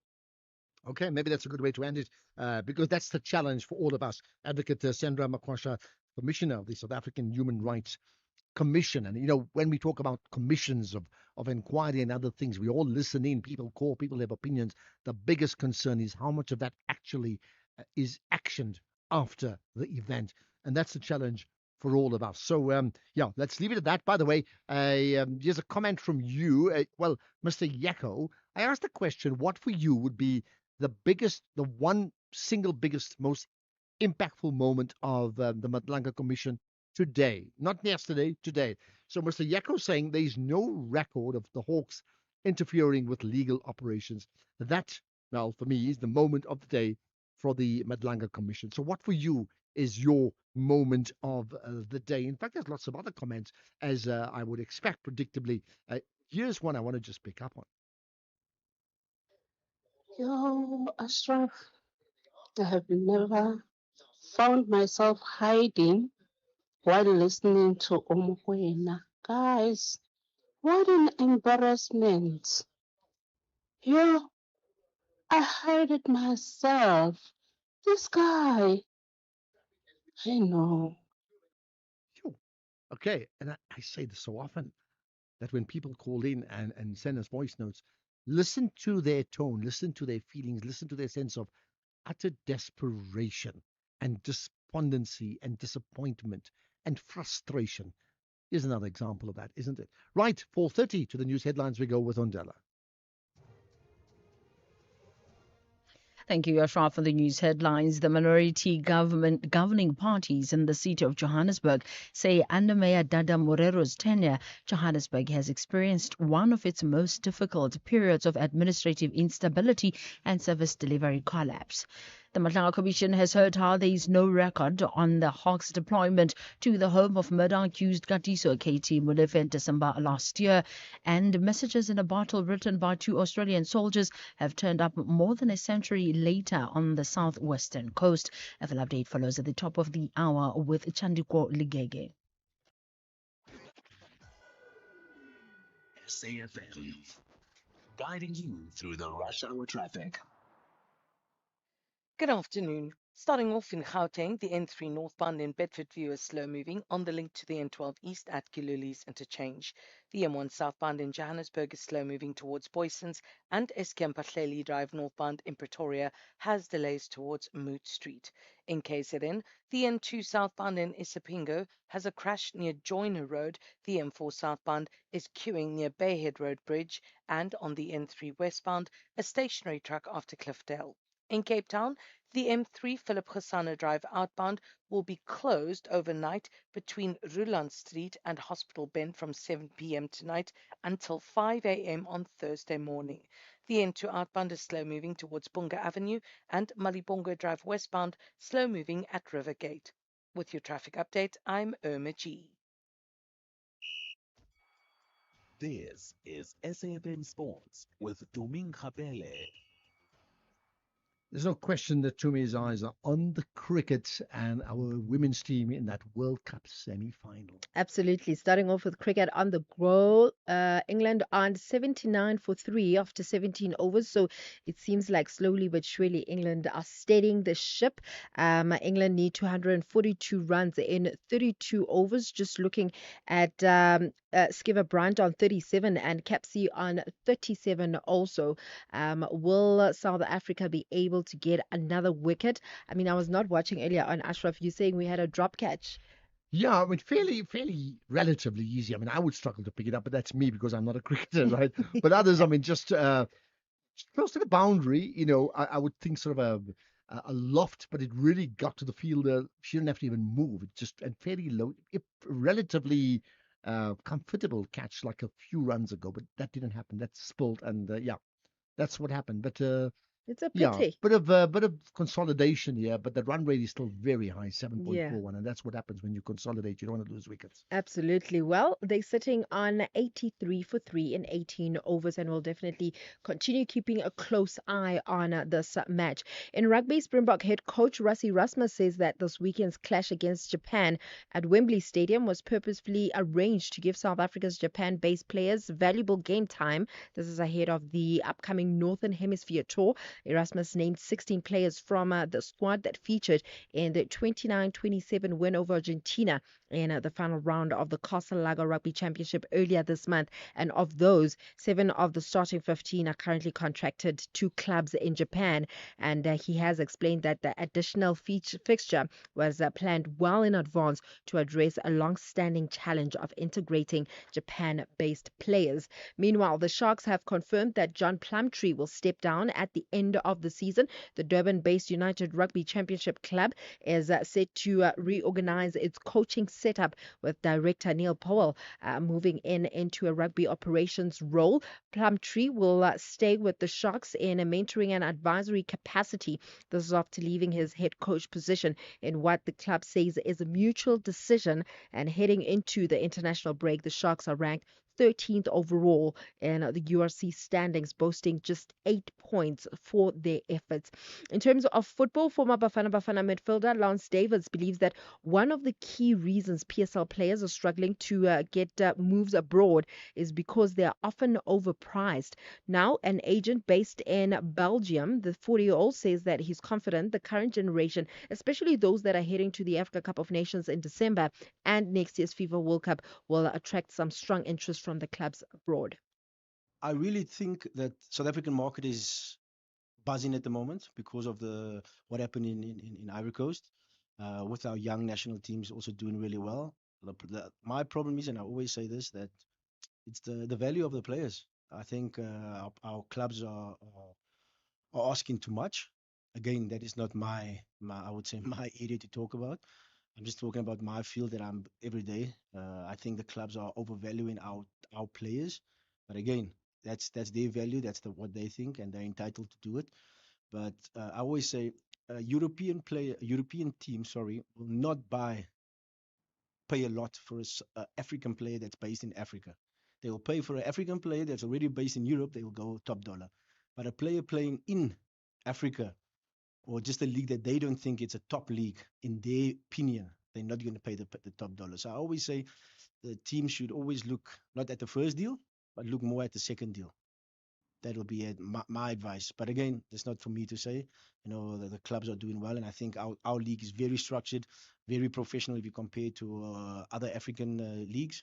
So if you look at it, it's ourselves, Egypt, and I think Morocco that are the best three, and they pay also the players really well. Well, then, Minister of Sports, Arts and Culture, Gayton McKenzie, has announced that tickets to the Live Golf South Africa are officially sold out. The tournament takes place from the 20th to the 22nd of March next year. Just quickly, still looking at what is happening in that Cricket World Cup between South Africa and England. England currently on 88 for 3 after 19 overs. They need 232 runs in 30 overs to win. Listen, before I let you go, we had that comment about showboating earlier on. Here's a response from a listener. Good afternoon, Ashraf. This is for you and Jumi.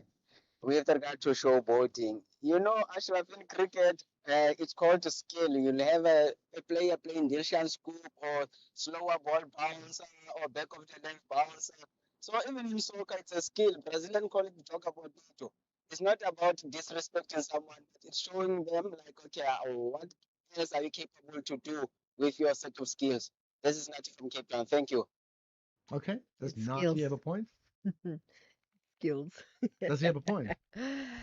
To a certain extent, yes. I think think yes and no. I don't think, Nati, with respect, that example is a good one, because a slower ball is a skill with the intention of deceiving the player to get him out. It's very clear. Showboating is like sitting on the ball where there's no intention. It's just to as the guy said, it's a circus show. There's no intention to But do anything. You're not but are a they back not? heel. A Are they? back heel, for example, is a skill. A back heel, or even a non-pass. I think Yes, when it's as if like where you you sort of throwing the feign you're pass, going to but you're throw it and actually you not. don't. Yeah, I mean Bruno Fernandes, the Man United player, did it this week, where he didn't touch the ball with a clear intention of moving to another player. That's a skill. That's not showboating. That's brilliant. And a slower ball is. I mean, they could do literally what you just explained, but just decide to put a knee on the ball and then get up and then pass the ball. Okay. I'm sure you're going to get more people talking about that. Yeah. I'm going to look up for cricket showboating like slower ball. No, I don't think that's showboating. That's brilliant. FCA will only be happy with maximum points. However, PVP believe they will paint Augsburg in yellow and black. This is the Bundesliga, football as it's meant to be. Catch FC Augsburg and Borussia Dortmund on Friday, 31 October at 8:30 p.m. live on SABC Sport on DTT Channel 4 and everywhere for everyone, always on SABC Plus. Proudly brought to you by SABC Sport.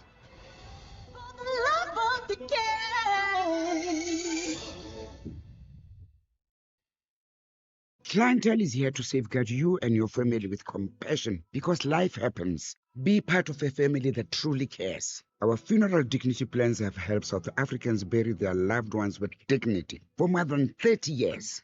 Let us help you create a meaningful tribute that honors your life and those of your loved ones. We pay out within 24 hours and you will get double accident cover with a clientele funeral plan. Our plans are affordable. Pick the option that suits your needs. Easy to apply, no medical examinations, and no paperwork. SMS SAFM to 48031. That's 48031. Clientele Life is an authorized FSP and licensed life insurer. T's and C's online. Standard rates apply. Economic news on SAFM. Facts and figures you can count on. Let's get to those numbers with Makwe Masilela from Makwe Fund Managers. Makwe, you could use about Astral Foods.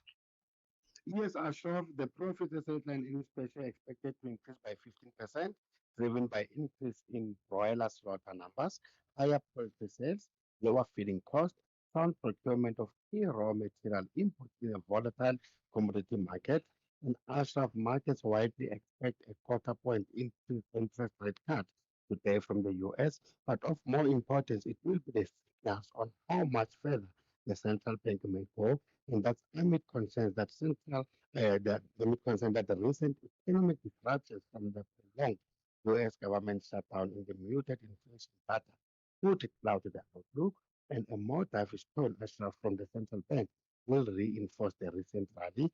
Global sentiment has been further boosted by the US-China meeting tomorrow, and we've seen NVIDIA, the AI player, the CEO joined other tech executives saying he doesn't believe that we are in an AI bubble, and the company became the first ever company to be worth $5 trillion US. And remember, that's 3 months after crossing that $4 trillion mark. And Trump today signed a trade deal with South Korea, offered warmer wins for China. That's ahead of their meeting tomorrow. And that is the two presidents meeting, but continues hostility towards Canada. Locally, the total number of liquidations increased by 23.9% in September and by 18% in Q3. Oil prices are driven by renewed military action between Israel and Hamas, and traders are also placing bets with the U.S. interest rate decision. Then crude is up 0.6% at $64 a barrel.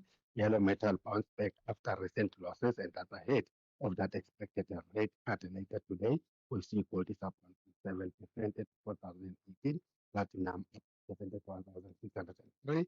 And so even though we are worried about the narrowing breadth when it comes to the stock market rally, we are still up today.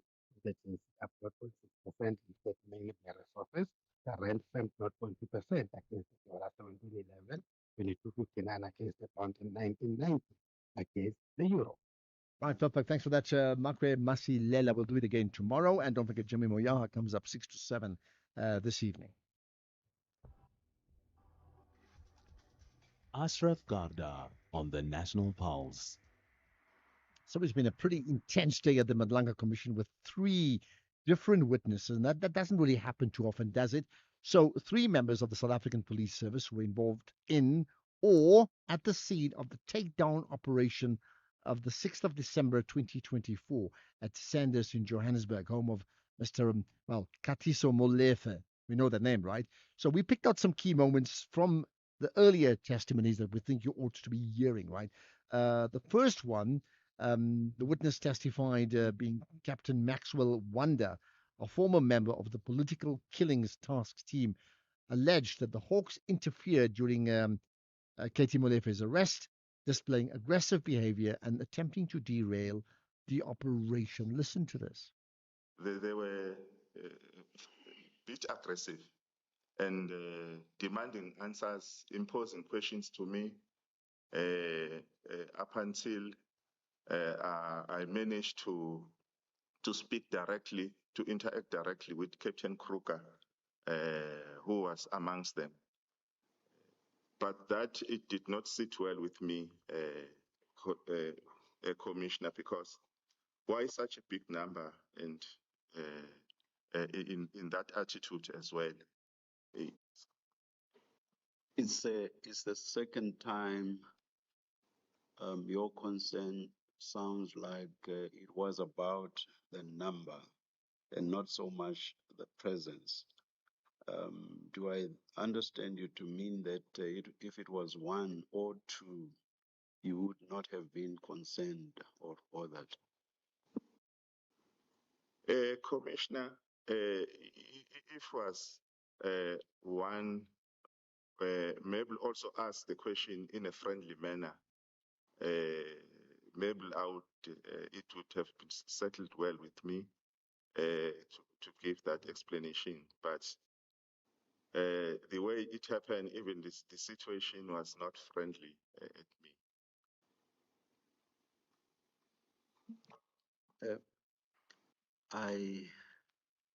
Sorry to interrupt, Ms. Nube. I'm not sure that you've answered the question which was asked by Ms. Nube maybe 2 or so minutes ago. She wanted you to explain the importance of why a takedown should not be interrupted by other people who are not part of the takedown. Do you want to answer the question directly?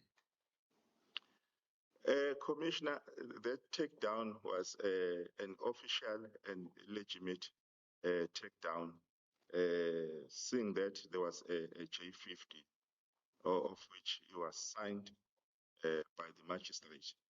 I think everything was official, so I wouldn't expect it to be disturbed or to be interfered with until the execution is completed.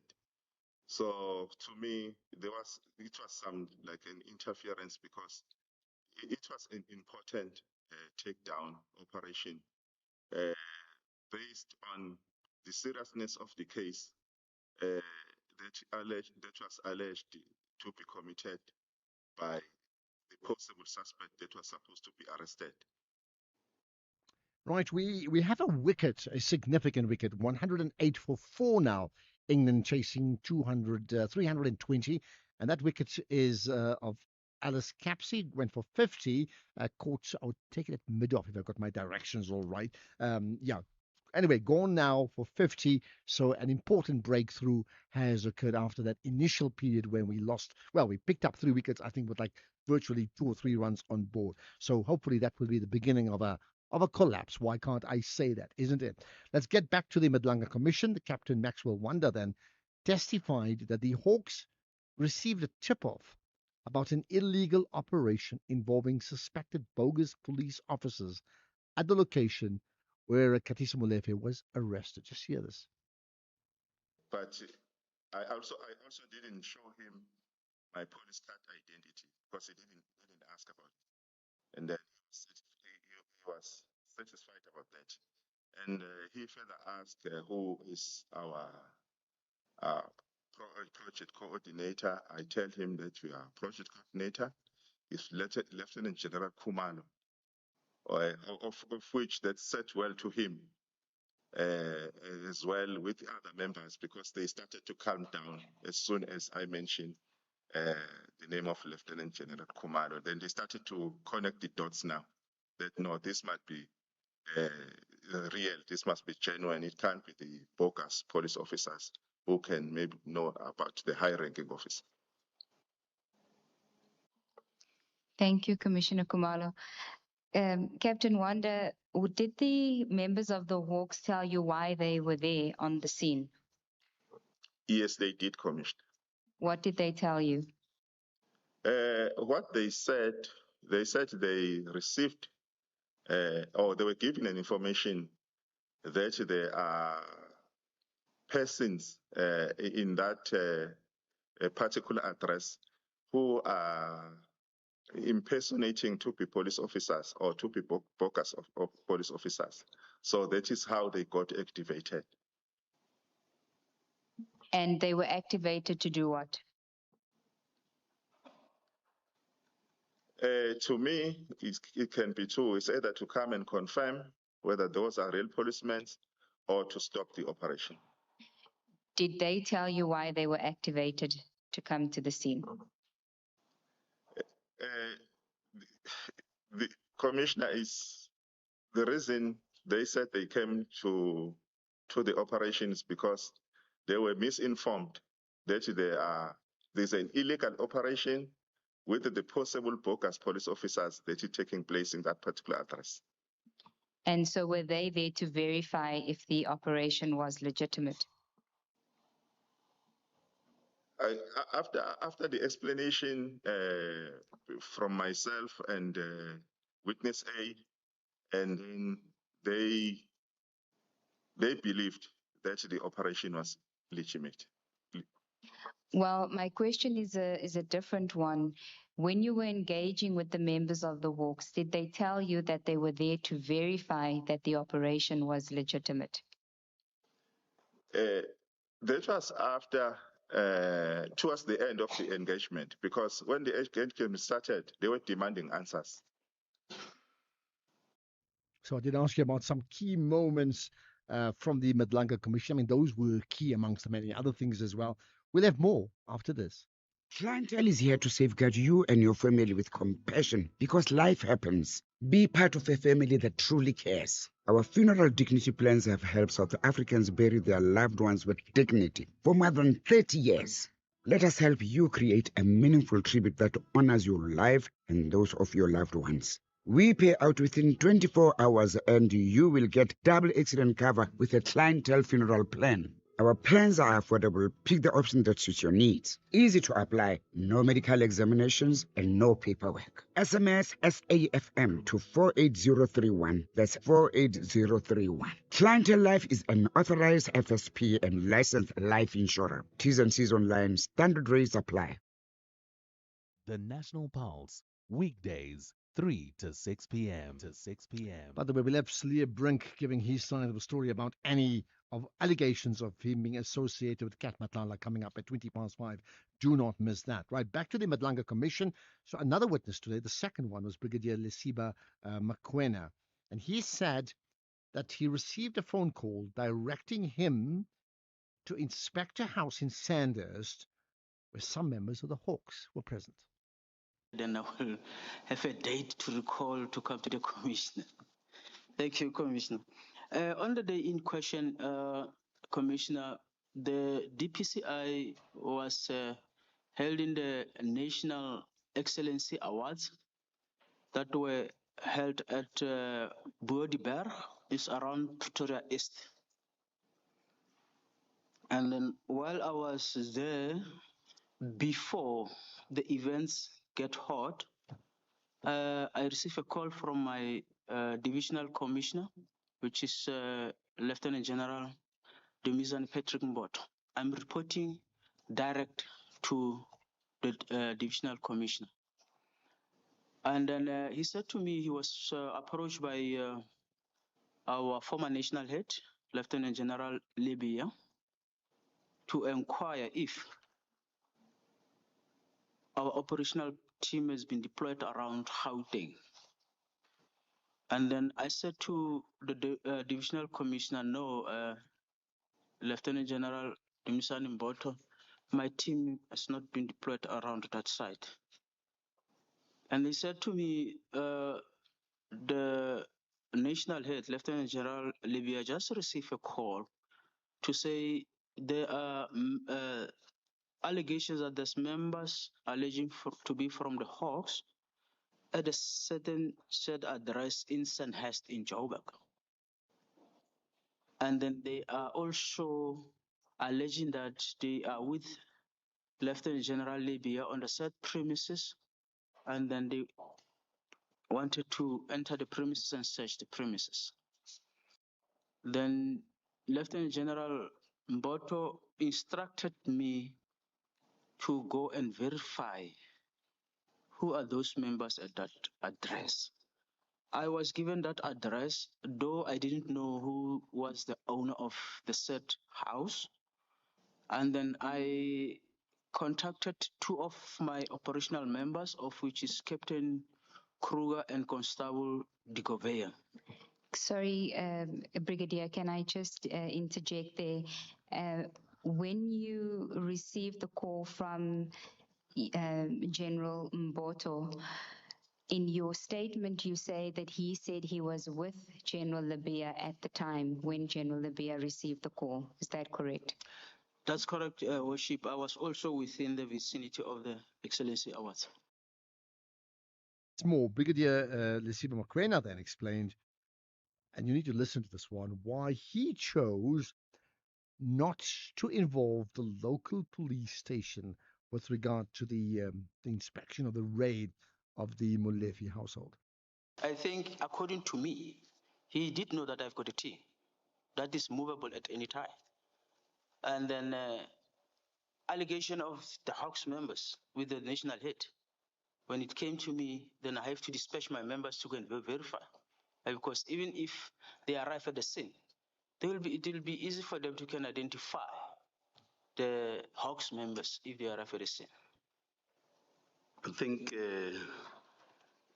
the substance or essence of the question is this. You were told by Captain Kruger that I am in Pretoria. I am driving a motor vehicle that does not have a siren, does not have, did it have blue lamps? Does not have blue lights. And the tires are almost gone. And it is the rush hour or peak hour. So, and you have confirmed all those.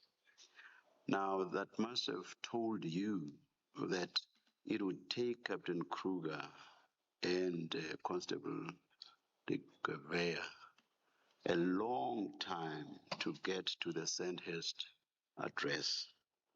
So the substance of the question is this.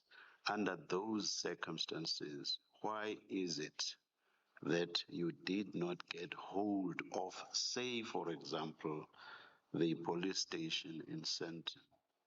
Could have been any other close police station. Why did you not get hold of that police station for members from that police station to go to the address at Sandhurst? Can you please respond in a clear manner now? Thank you, my Commissioner. When that question came to me, Commissioner, I did confirm that Captain Kruger did indicate the condition of the car, but according to me, I don't recall him stating to me that it's in Pretoria North. That's point number one.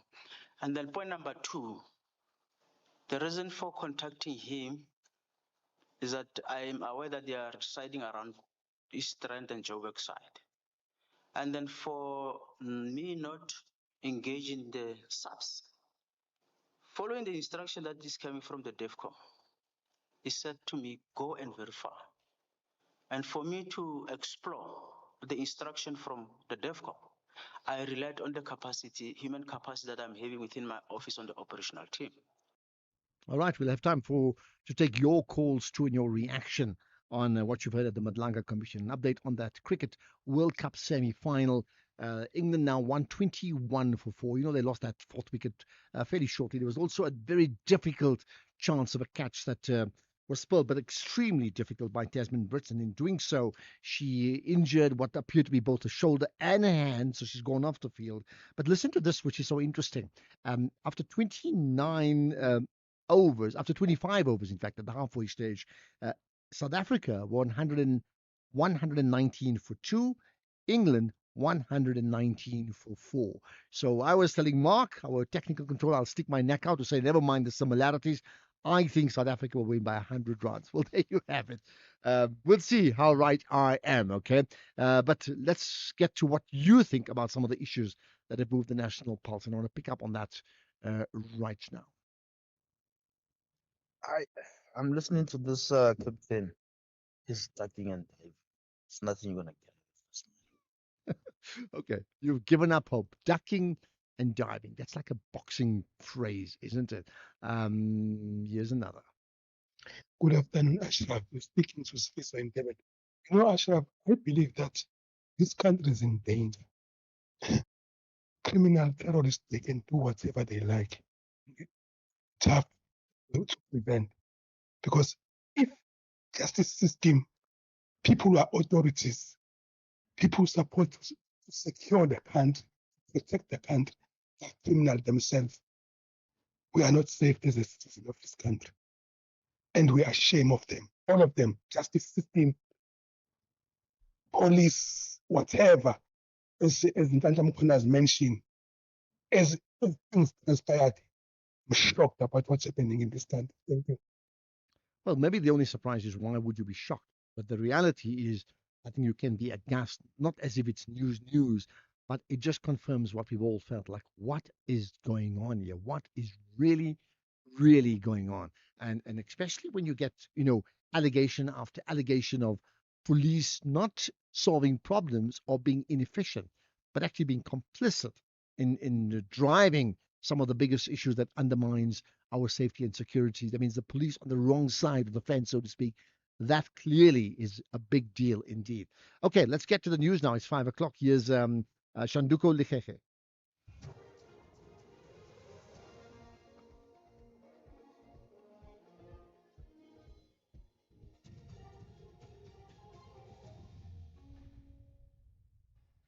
Thank you, Ashraf. Your top stories at this hour. Smaller parties want Joburg mayor out and a need for viable funding model for the SABC. Good afternoon. I am Chanduko Ligege. The minority governing parties in the city of Johannesburg say under Mayor Dada Morero's tenure, Johannesburg has experienced one of its most difficult periods of administrative instability and service delivery collapse. These sentiments follow the minority parties submitting a motion of no confidence in Morero. The motion was reportedly proposed by the Al Jama Party's Kabelo Gwamanda and seconded by Yongama Zigebe of United Democratic Movement, the UDM. Zigebe gave this comment.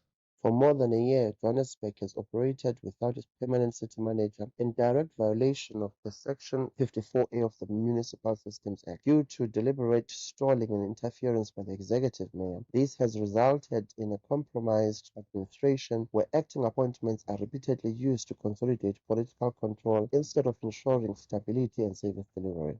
The Madlanga Commission has heard how there is no record on the Hawks deployment to the home of murder-accused Katiso Katie Molefe in December last year. This has been confirmed by Hawks Section Head Brigadier Lesiba Mokoena, who has defended the unit's presence on the day Molefe was arrested. Previous witnesses at the Commission have accused the Hawks of trying to interfere in police operations when Molefe was arrested. Mokoena, who was responding to Commissioner Advocate Sesi Baloyi, defended the decision, labeling it an emergency operation. It was irregular to us because just a call our superior ran. That's what we did. Brigadier, maybe lastly, let me say this. I think South Africans, certainly speaking for myself, will be very concerned that the DPCI participates in operations that are not on record. There's no record of operations. This may not be the only one. Why should South Africans not be concerned? Commissioner, my response on that, I indicated to say the members that are dispatched, the two members, were not there to join the operation, were there to confirm, to verify.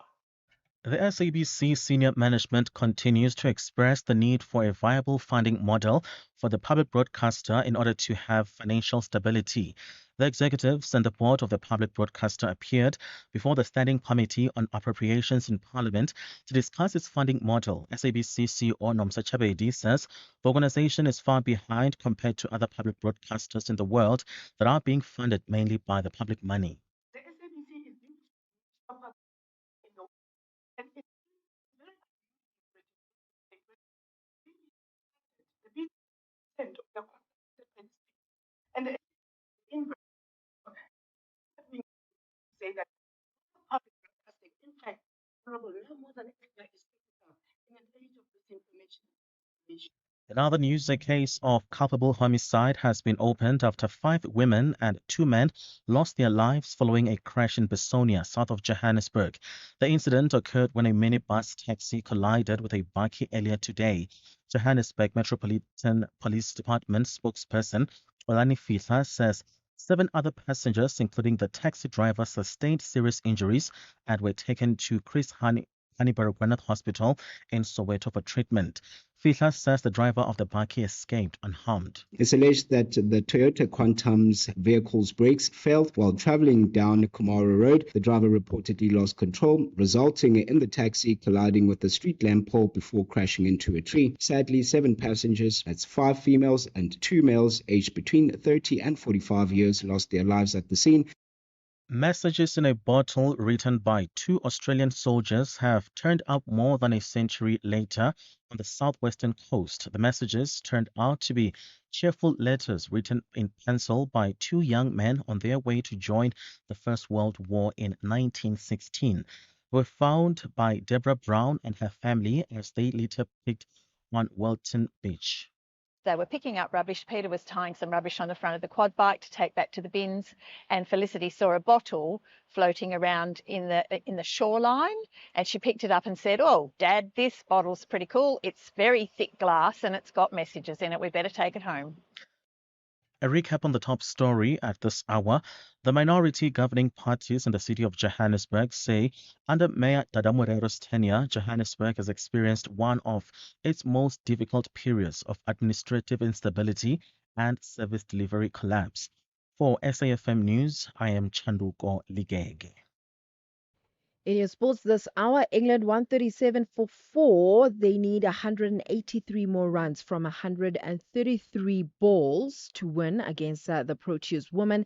And then in the business of sport, we talk about the Cape Marathon and its financial implications. More details at 5:30. And talking about details, this traffic report is brought to you by Auto & General Business Insurance. Auto & General, never not there. Auto & General is a licensed non-life insurer and FSP. T's and C's online. SAFM, guiding you through the rush hour traffic. Good afternoon. Starting off in Gauteng, the N1 northbound in Fourways has a crash before Winnie Mandela Drive, and the N1 northbound, a crash on the link to the N12 East at Diepkloof interchange. And Sandton Drive in Sandton is where a crash is reported near Alice Lane. In KZN, the N3 eastbound, a stationary vehicle after Cliffdale, and the M4 southbound queuing near Bayhead Road Bridge.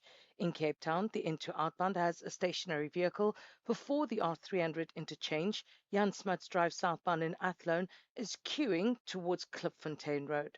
With your traffic update, I'm Irma G. And this traffic report was brought to you by Auto & General Business Insurance. Auto & General, never not there. Auto & General is a licensed non-life insurer and FSP. T's and C's online. At Auto & General, we understand your business is built on more than just vehicles. It's your stock, tools and equipment, and the premises where you work.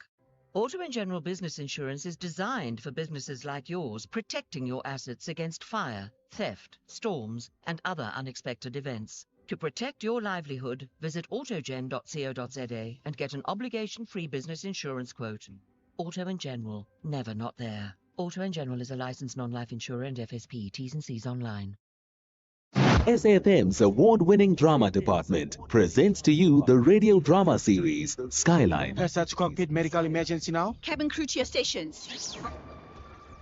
where the skies promise adventure, but behind the cabin doors, untold secrets are found. Signing off on cheap cards they installed like it's nothing. Catch the radio drama series every Saturday at 9 p.m. on SAFM, leading the conversations that move us.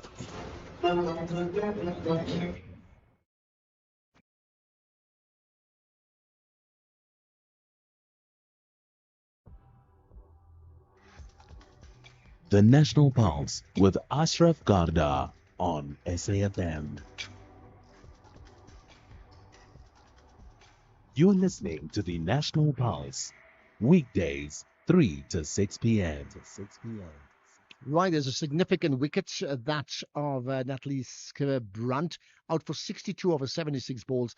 England are now 138 for 5 in the 27th over, needing 320 to beat South Africa in that World Cup cricket semi-final. So I'll stick with what I said. We'll win by over 100 runs. This lends itself to just that, because what it means now, there's a mountain to climb with batsman number 7 coming in and that huge task still to climb. Can they climb Everest? I'm certainly hoping not. Right, I need to hear from you and your thoughts on some of the issues that you've raised. Just one about a significant name. Hello, Ashraf. I just want to comment on the motion that has been tabled against Joburg Mayor Tata Morero. Actually, these politicians, what they're looking for, the man is doing well, man. He's working around the clock, Tata Morero. What these politicians are looking for in Tata Morero, especially the DA, what they are looking for? Real concern, Peter and Kugazo. When you say the man is doing well, is working around the clock, how do you determine that a person is doing well? I mean, working around the clock is just activity. How do you determine outcomes? Just putting the question to you, something to consider with this, again, this in out regarding Joburg's mayor. Good evening, Ashraf. This is Uzola from Eduduza. Listening to the Matlanga Commission, this whole thing takes me back to the ANC's Polokwane conference. That is when Zuma started doing the damages to the country. The first thing he did is he disbanded the Scorpions and he brought in the Hawks and put his own people there, interfered with the judicial system, interfered with SARS and many other government departments where looting was taking place. And instead of Ramaphosa fixing the whole thing after taking over, he just relaxed in his office and was busy with his businesses and the pala. That is when the whole damage started. It started. Thanks for that input. By the way, when you are giving input, try and keep it to 30 seconds. I've allowed this one. It was longer. We just need to get as many messages in as possible from you, voice notes that is. So keep it at 30 seconds. I would appreciate it. There was a potential caught behind. The wicketkeeper tried to get to the ball, just touched the glove, but sort of spilled away. Not the easiest of chances, but it means still 5 wickets down. England needing 177 further runs from 126 balls. Right, let's talk to we're talking about mayors and former mayors. Cilliers Brink was at one stage in charge of the city of Tshwane, not anymore. Let's talk to him after this. You're listening to the National Pulse on SAFM. Right, you may recollect, or you should listen to the podcast if you've missed it. We chatted on Monday to the national spokesperson of the African National Congress, Mahlengi Bengu Motsiri, really about the party's thoughts on the state of the nation, and particularly with regard to the various commissions. I'm talking about the Madlanga Commission on the one hand, and the Parliamentary Ad Hoc Committee, and so much of that ultimately circles back to the people in charge, which by and large has been the African National Congress to a large degree, right? Now, so that was that. But at some stage, Mahlengi also raised the issue of media bias to the DA, arguing that media outlets really, cover up the DA, or rather show up the DA in a negative light. They rarely, well, in fact, in terms of that, they tend to not show them up. Okay, but then significantly, she also said that Cilliers Brink was linked to Vusimuzi Cat Matlala. So we thought, let's do this. There's a right-up reply here from Cilliers Brink who wants to give his side of the story. So leader now, currently, of the Democratic Alliance in the Tshwane Metro. Cilliers, appreciate your time. Thanks for joining us on the National Pulse. Good afternoon, Ashraf. Thank you very much for this opportunity. Good. We always appreciate when people listen in and say, hey, I have a different view on this, right? So let's do this. Let's go back to what Mahlangi Bengu Motsiri said. Let us look at Tshwane under the DA. I'm going to push on this because it's the same articulation that comes from the DA whenever they're on the show. Look at Tshwane. There's some issues now about Cilliers Brink and having been at the house of Matlala or the other way around. Mm-hmm. And, we're not select the things that we want to hear. We don't hear really out talking about the involvement of Cilliers Brink with Cat Matlala. There is nothing in the Western Cape that suggests that there is a service delivery. Yes, they're getting clean audits. Yes, that is happening. Yes, Franschhoek looks good. NISA looks good. But go to Dev. Go to Dev. Go to Philippi. Go to Khayelitsha. So you want to transport that model of non-inclusive, exclusionary service delivery. You want to transport it to Johannesburg. I can say with certainty that whoever the opposition decides to field as a candidate, we will be looking very keenly at their own record, where they govern in the Western Cape in particular, where you still have white faces in senior management, in the public service, in the legislature, and so on. So yes, they govern well, where they choose to divert resources. They govern well, but they govern horribly, and have excluded and continue to actually create a tale of two cities. So we will have to talk about that. All of us must our updates. Okay, and before we get to Cilliers Brink, there's another important commission on the go. Will we play in the World Cup final? England have lost another wicket, 144 for 6, and that Marizan Cup, I think, bowling. That is a cord behind, so another significant wicket. So number 8 coming into bat now. That is going to be a mountain to climb. I did say that, right? Okay, let's get then back to Cilliers Brink. So you've heard the allegations, you've heard many of the things. I'll run through some of them in a moment, but let's get first things first in terms of the allegation made that, in fact, you either went to Vusimuzi Cat Matlala's home or he came to your place. Which one was it? Ashraf, I'm very happy to respond to this. I have never met Cat Matlala. I've never been to his house. He's never been to my house. The first time I heard that name was when General Makonazi made explosive allegations at that press conference on a Sunday a few months ago. So for the ANC National Committee to make that claim is defamatory, it is baseless, and it shows you how the ANC's moral authority is eroded to the extent that they have used false, nameless social media allegations to downplay or undermine the credibility of the Democratic Alliance. And I think that you see that exposed in places like Tshwane. We are working very hard to expose misgovernance, including expansion spending on water tanking, basically journalists operate water tanking. ANC of Tshwane, Eugene Modise has participated in benefiting from security contracts between Tshwane company, and will be bringing a motion of confidence at tomorrow's council meeting. But it is incredibly important for me to put that national spokesperson to the ANC right. And thank you very much for the opportunity. Okay, so I mean, just to be clear, it's not. I mean, I heard what the spokesperson said, and of course, as you've suggested, your name came up through Mkonazi. So in fact, it wasn't just on social media; it came up through him in the first instant, right? No, not at all. What are you saying? Not just at let's all. be clear about I'm saying the first time I heard the name Matlala was when General Mkhwanazi made his allegation. I don't know if it's Okay. in fact, nobody of any credibility has made that allegation reported anywhere. There's a nameless, faceless social media post which clearly a corrupt ANC is trying to weaponize to shore up the. So absolutely no, there's been no link of what. Okay. So between me and so this, so individual. just to be clear, never visited his place, didn't visit your place, and you have not met him at all. No.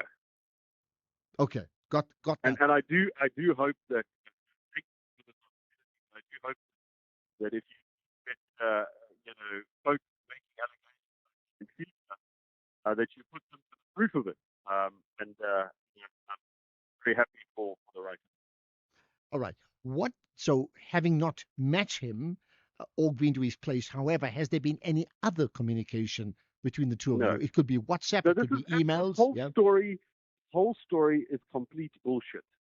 And I apologize for saying that on national radio, but it is. There's no basis.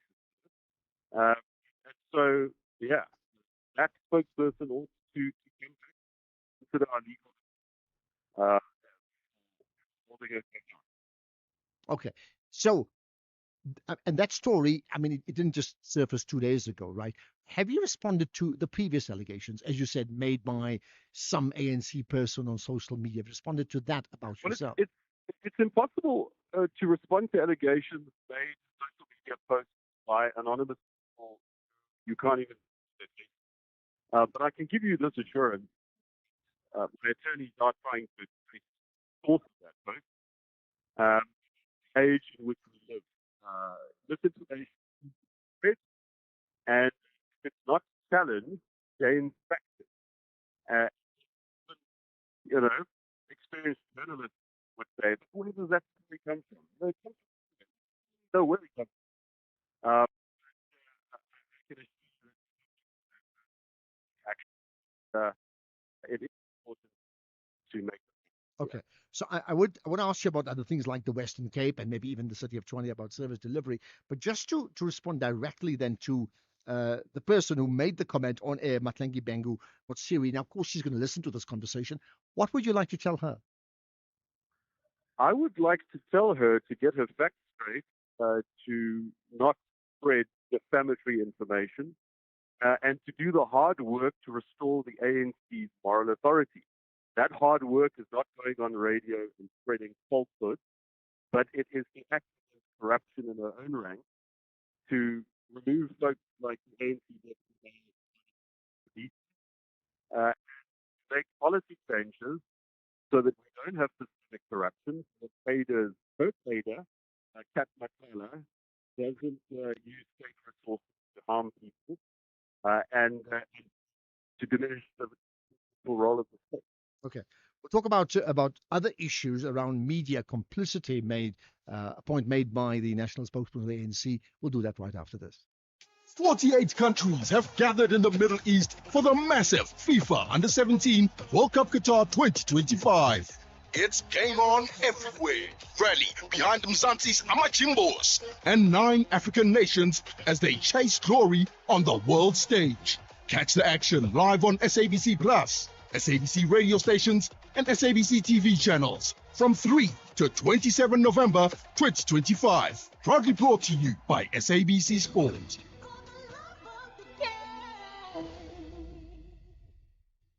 Africa Update on SAFM. In your historical archive, a significant day this was in 1945, 24 October 1945. What happened on this day? Today I looked at 8 years of Motswako born and raised hip-hop musician, Jabulani Jaba, WHP Tambo, who passed away on this day at the age of 38. Gilitle laka hiti.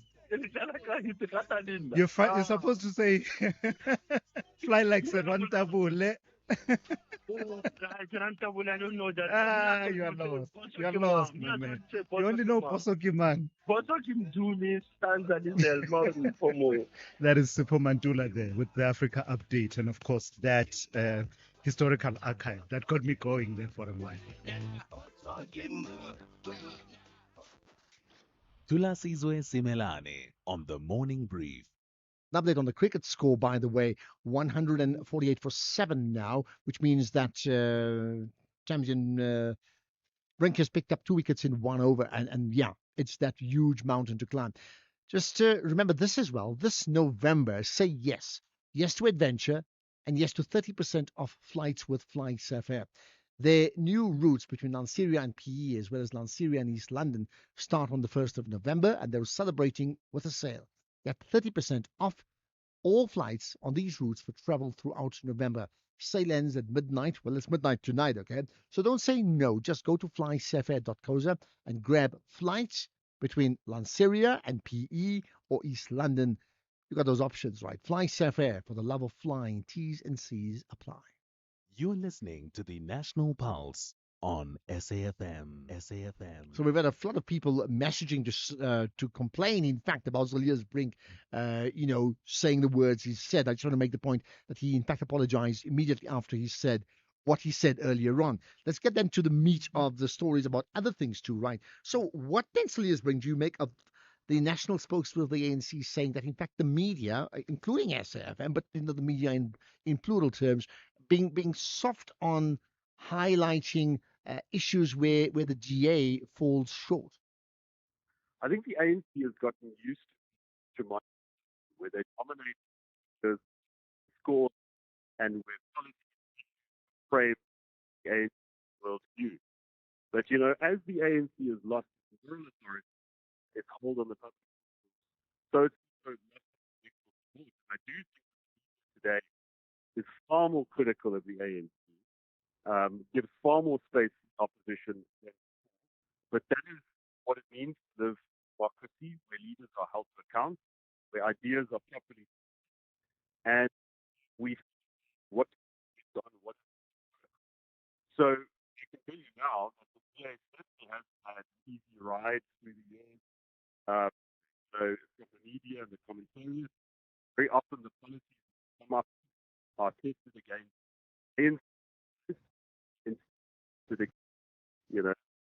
going to solve the problem. But really, the ANC should be complaining, prove it by complaining about what the media Okay, and but others say that's about the ANC. Well, what about the GA? Do you think that, in fact, the media has been soft towards your party and covered up, service delivery shortfalls?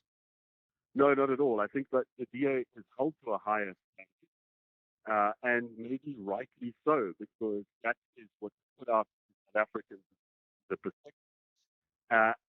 Listen, the DA is not perfect. We make it. There where we govern, and maybe some of the ways. In the city of Cape Town, you've got the best basic there. Country, you've got more jobs in the West Cape than anywhere else. You've got the best public hospitals. You've got the best roads. And yes, there is terrible inequality in Sandton, in Alexandra, for instance, rest of the country. But at least DA-led governments show what can be done, even in a constrained environment where national economy isn't growing, where government isn't making the kind of changes to the forward. So any kind of a equivalence between, DA and the ANC is ridiculous. We have shown in government put on a better track than the ANC, and it's very important when it comes to making political choices. Okay. What about at some stage in chatting to the ANC spokesperson, she made a reference in about service delivery and referring to the Western Cape, but in broad terms about how the DA gets it right but wrong, right? But the phrase that she used was, we all need to smell our armpits, suggesting that all political parties, not just the ANC, gets things wrong. What do you make of that in the light of a local government election coming up in a year's time? Yeah, it is very important to re-emphasize the point that DA is not a perfect party. We are human beings. We make mistakes. The important thing is to learn from these. In coalitions in north of the country, we've had to deal with instability. We've had revolving door mayors out as smaller parties their best in DA. And we made some mistakes in return. Reflected in it, policy changes.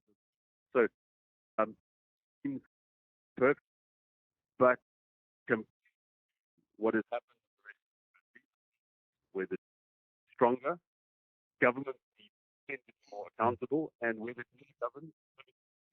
What do you think? Now, there will have to be some change at the national level. Our economy growing. That's the key. I mean, you can have as millions a DA mayor and councillor and councillors what you like. If we don't increase the rate of fixed investment in this country, we're not create jobs, and if we don't create jobs, we don't have enough ratepayers contribute to effective services. And we cannot raise or at least redress that inequality that you see in each and every town and city of this country. Okay, so if I ask the ANC and certainly listeners about perceptions of the ANC, it would be lack of service delivery, sort of botching up place after place, and the issue of corruption, and these are allegations of corruption being inherent within the ANC. These are allegations. If I put it to you about, yes, we get things wrong as the DA, then what for you is the one thing that the DA needs addressing that you're not getting right at this point in time? Oh, we've been quite candid about the things that we've got wrong. I think we still mayors who've not done well. They've not had the we've got those mayors. I think on a policy front, the times haven't been clear as we ought to have been, and how we would do things differently from the to say, here's failure, but what would you do differently? And this is a responsibility that we take seriously. This week, you would have seen that we devised an alternative parliament to the country with legislative changes. And it's harder work. He's saying, the ANC doesn't do well, bring an alternative to the country. So, time the VA has had our issues that we've been able to self-correct because we're not in denial. We don't have a worldview which demands that society be strict in our image or meet the needs of our political elite. We get to serve the country. That's the difference. Okay. What about just the last thing? Let's go back to where it all started. The issue of Ket Matlala. Now, because you've denied that you've met him or you know him at all, but and just to emphasize that there's absolutely no. I mean, there's no media reporting on this. There's not even the hint of this having any basis in reality. It's just drawing something from social media, reposting it, and making those remarks as if somehow based in fact. All right. Just your thoughts on the allegations made that, in fact, he benefited from the city of Tshwane in terms of deals being made. What's your thoughts and comments on that? You see, again, it's these allegations that are ill-defined, vague. I've never benefited from this. I've always duration. Very that is like that it sort of draws you unfair situation. And when you're in court, there's a section which makes because that's properly defined. Me asking you, do you still steal from your place of employment? Do you still beat your wife? No, the premise of the question is false. That never happened. Okay. All right. So if this national ANC spokesperson had any proof, I challenge her to produce it. Public report. Okay. Just to end with, I can tell you, and I said so before, but I'll only be clear about it. We've had so many people responding to the profanity you used earlier on, and the call has been for you to be, emphatic about being very clear about apologizing for that on air, because we've had people with young children listening in, and we've had that feedback already. Can you do that? Yes, absolutely. I withdraw that. Okay, got that. Let's leave it at that. Cilliers Brink, thanks for your time. And this is the National Pulse. A wicket has fallen. 8 down now, 151 for 8. That's good news. Let's get the news headlines. Thank you, Ashraf. Good afternoon. Captain Barry Kruger, one of the Hawks members who was deployed to the Sandhurst home of alleged murder accused Katiso Katie Molefe, has defended his deployment there. The minority governing parties in the city of Johannesburg say under Mayor Dada Morero's tenure, Johannesburg has experienced one of its most difficult periods of administrative instability and service delivery collapse. And the UN Special Rapporteur on the occupied Palestinian territories, Francisca Albanese, says she is concerned about the rise of anti-Islam movements in Europe. I'll be back with a full bulletin at 6.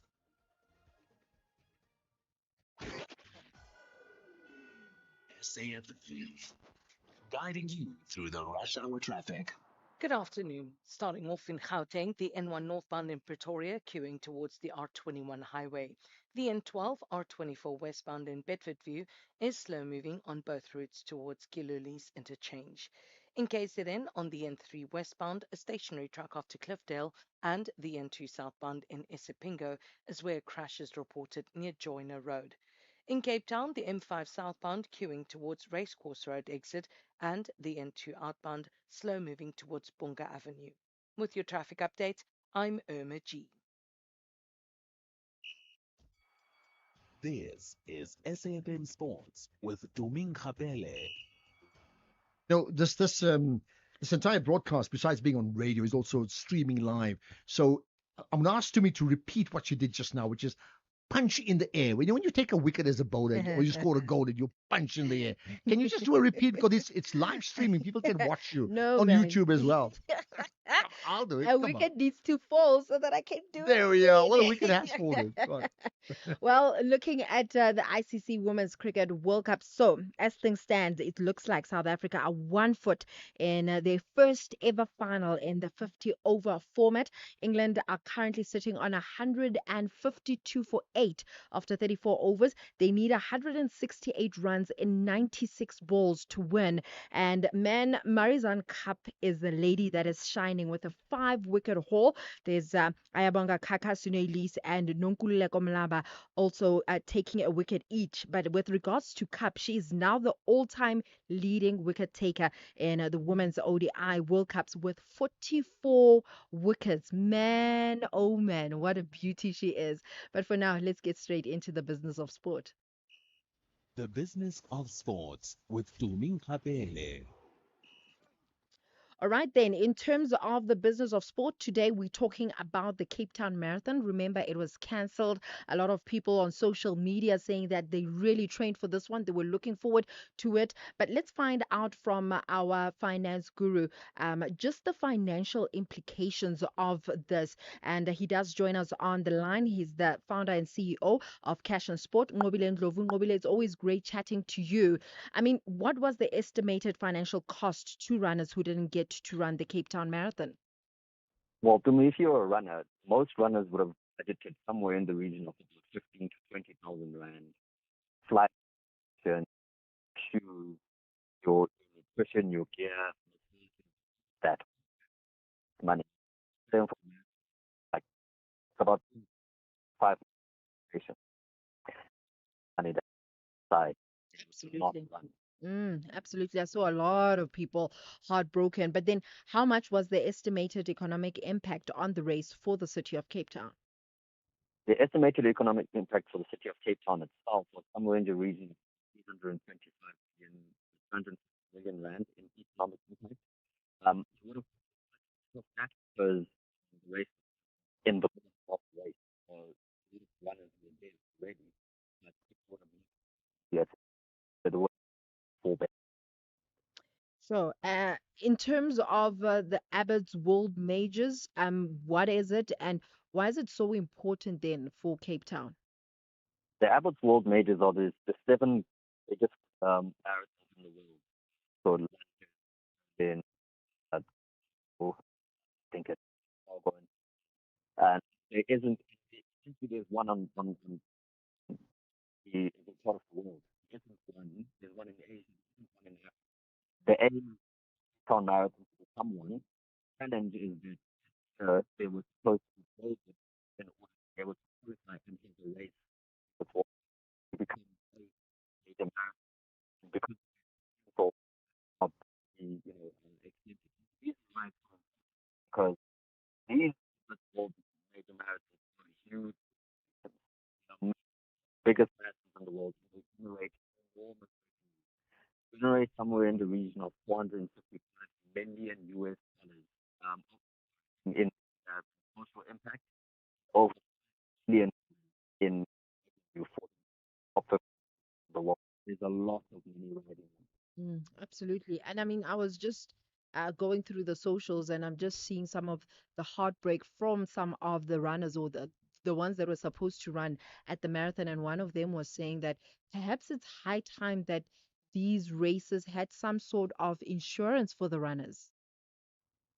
Well, they have the insurance for the race, but they can't have insurance for the runners because, there's over 12,000 people coming there. Difficult everywhere. What I'm done is finish from this for for the sponsor still will go to the next runners and just entry for who got bid at and vouchers and refunds will get about 20. So I know there was a lot of people bought. So yes, you would have lost your money this year to run next year without of and all of. So fortunately, it will still cost you the same as money to prepare for the activity. are you basically saying there's no way of protecting yourself as a runner if such cases happen in the future? There's almost no way. But the insurance is will be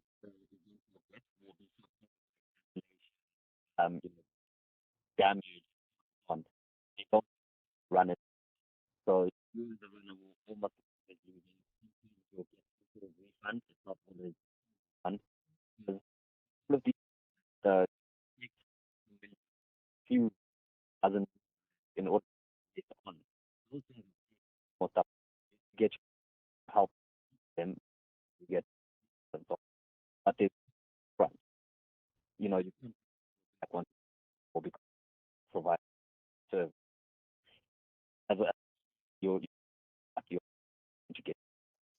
Mobile, thank you very much. Mobile Ndlovu, who is the founder and CEO of Cash and Sport. I mean, it was very devastating for a lot of runners, just kind of like trying to come to terms with the fact that the Cape Town Marathon was cancelled and a lot of money, obviously, they lost as runners. But before I go, just to keep you up to date with what is happening, I actually just saw Mlaba just dropped a catch, but South Africa now on 164 for 8. And England, they're on 164 for 8, needing 156 runs from 84 balls.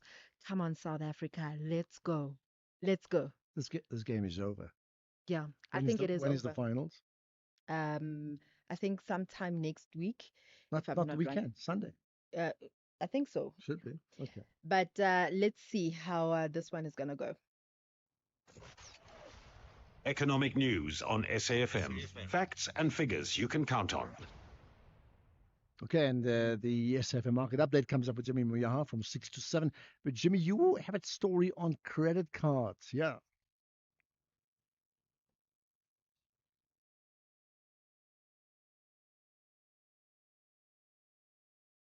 Being sold on the dark web. This isn't a new phenomenon. This is something that happens to most credit cards that have been stolen and most credit card information. It just seems as though this is a growing trend in the South African space. We're going to take a look at it, see if we can unpack it, and perhaps see if we can help keep consumers safe.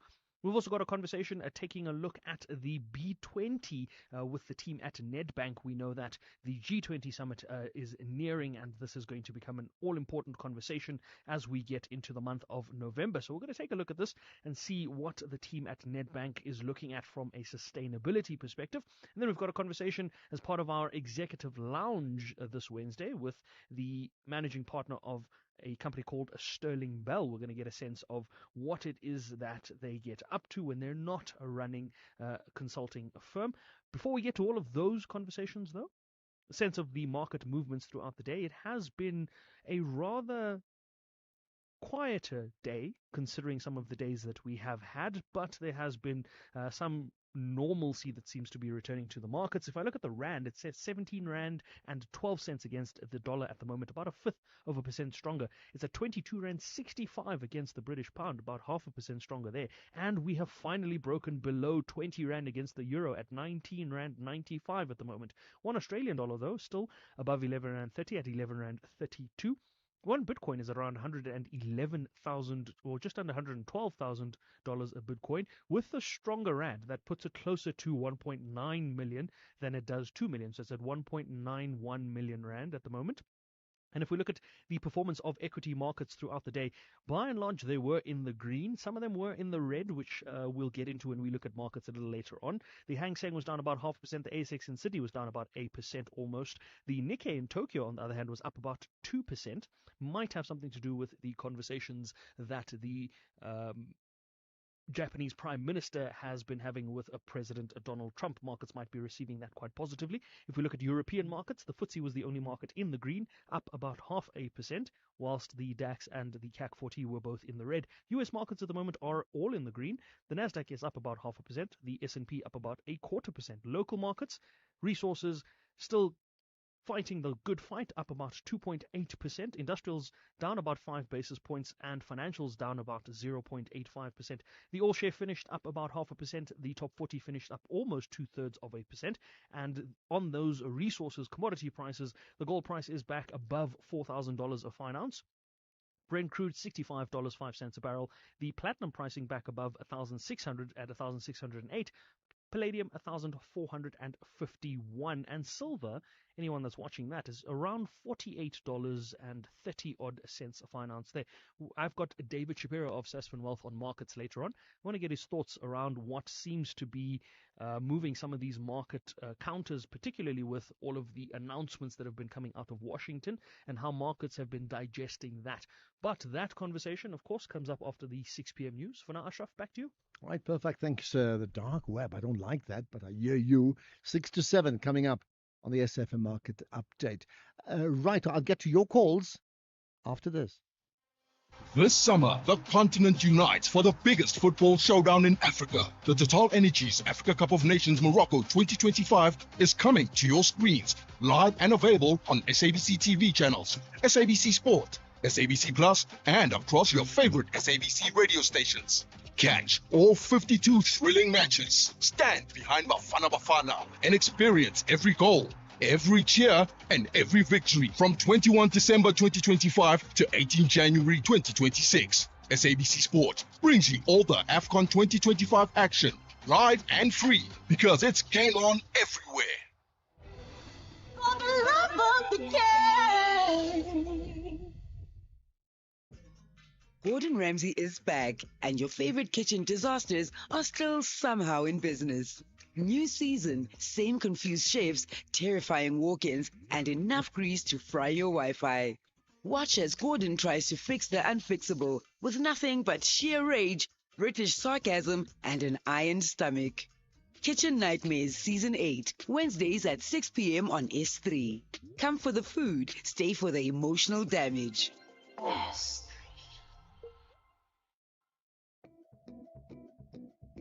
This October month, SFM joins the world in breast cancer awareness. We bring you conversations that highlight the importance of early detection, survivor stories that inspire hope, and expert advice that could save lives. Together, let's spread awareness and support the fight against breast cancer. SAFM, leading the conversations that move us. I'm Michelle Constant. Join the JSB crew and I every Saturday and Sunday morning between 7 and 10 a.m. We promise to keep you informed and entertained with innovation, culture, cars, travel, life learnings, environment, and of course, your big fat juicy. Small stories, big ideas, massive inspiration. The Jet Set Breakfast on SA1. Ashraf Garda on the National Pulse.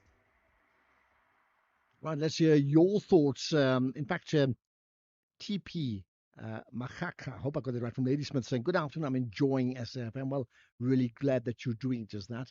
Let me hear you out. Lots of people have sent WhatsApp comments. I need to hear Your thoughts? Ashraf and fellow SFM listeners, good afternoon. My name is Tulani Nzimin. I completely agree that the media is always very soft with the DA. Look at how they are handling the issue of triple BE. Nobody's asking the DA what does triple BE mean to them. It has nothing. It's not solely about ownership. It has so many other elements, including skills development, supply development, and so forth and so forth. But the media is failing to ask those critical questions. Look at Cutting Edge on SABC One. It focuses on areas that are governed by the ANC. Have you seen them in Kailita or anywhere in the Cape where the DA is completely failing to service people? Absolutely no. Just not long ago in the ad hoc committee, Tyler was talking about JP Smith and his corruption and the judiciary. Who wrote about it? Nobody. Thank you. Nobody. The media is in plural terms. There's so many different platforms that makes up the media, in print, on radio, in TV, and other platforms too. So I don't know. As far as the BE, in fact, we had a guest about it. Was very critical of the DA's position regarding this revised form of BE. We definitely did that. That I can tell you. Mr. Ashraf, how many times must a council replace stuff in our black and colored areas? Put up a parking there, park for the children to play. The swings, those wheels are gone in a week's time. Our electric poles has been vandalized. ESCO electric boxes gets vandalized. The ATMs we have in our area gets vandalized. You will find in our area the street names is not there. It's been vandalized. You can't find an address in our areas because the street name has been either knocked off or chipped off. For some reason, we find a way to damage the things in our area, and yet don't want to pay for electricity or water, but we want it. How does it work? My goodness. Well, I think that's an important point. I think many people have made the point about even the university issue in the Eastern Cape, right, where people have raised concerns, but then you burn down institutions, and at what cost is that cost? The other, and it doesn't matter which political party runs a local government or national or provincial, there's a cost factor that the country ultimately has to pay. Good evening, Ashraf. This is Maparan Shiazo from Toyamo. You know what, Ashraf? I'm not surprised, by the DA statement, because DAs are well known for denying all the allegations. I'm not surprised by this serious brings, just like his member in Parliament, who also denied that she was involved in the wrongdoing. The only thing that I know is that DA and the ANC are just one coin with two different sides. They are both the gangster organizations. That's a fact.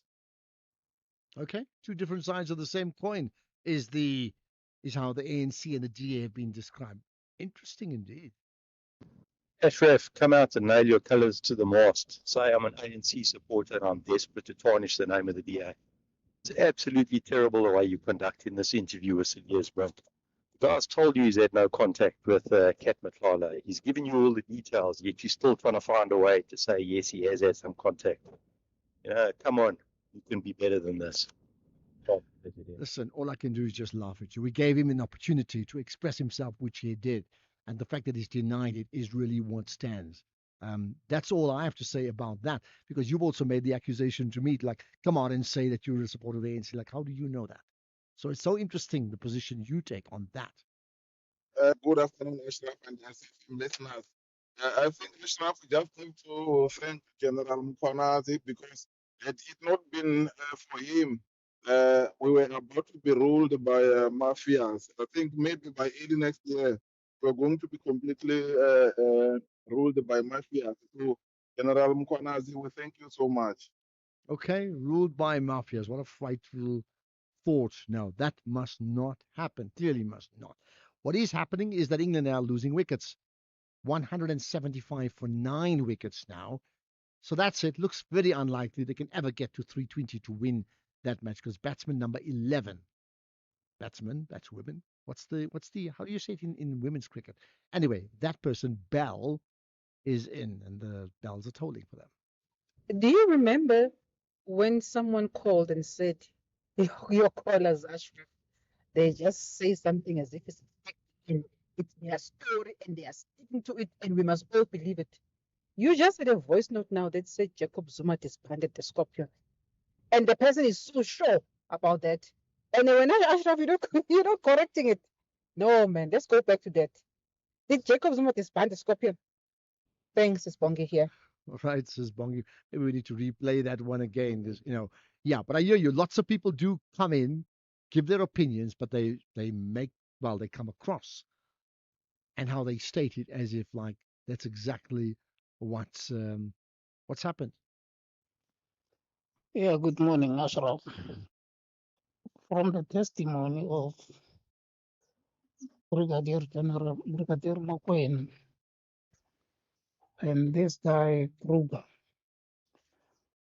it was obvious that those Hawks members at the KT Molefe were called by the former head of DPP, General Sibia, and even the call that Mokoena says the receiver call, it was obvious that KT Molefe, firstly, when those Hawks members arrived, the first person he called was General Libya. There we are. Given your point. And yes, I heard that initial point again to say like it's amazing how listeners state like they just know exactly what's happened. Like nobody else knows it better than them. Good afternoon, Ashraf. Ashraf, these people are the witnesses on this Madanga Commission. Most of them don't sound certain or very sure about their story. I don't know if they're scared or, but then they don't sound very certain about their story. Anonymous. Well, maybe they are uncertain about how to share that on a completely national, parliamentary or legal platform. Hello, Ashraf. The Madlanga Commission, they must go deep, trying to find the relationship between Brigadier Mokoena and KT Molefe.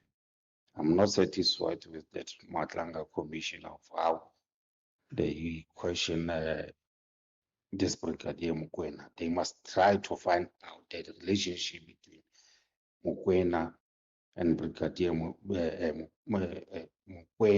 and Molefe, that TK Molefe. Thank you. All right, and I think what you've just said is what many people are feeling about that too, right? There's more to try and get through as many of these comments from you as possible.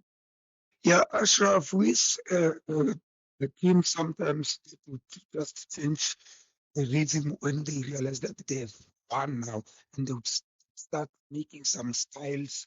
You see, pleasing the crowd. You see, that's complacency, and cause them a lot. Sometimes realize or having, losing at the end of the game whilst they were ahead. So coaches don't like that completely don't like that. Thanks, William Kuma. Thanks, but do you like it, Willie and Kuma? I know whether you do. I don't personally like it. I think skill is very different to showboating. Yeah, sure, Ashraf.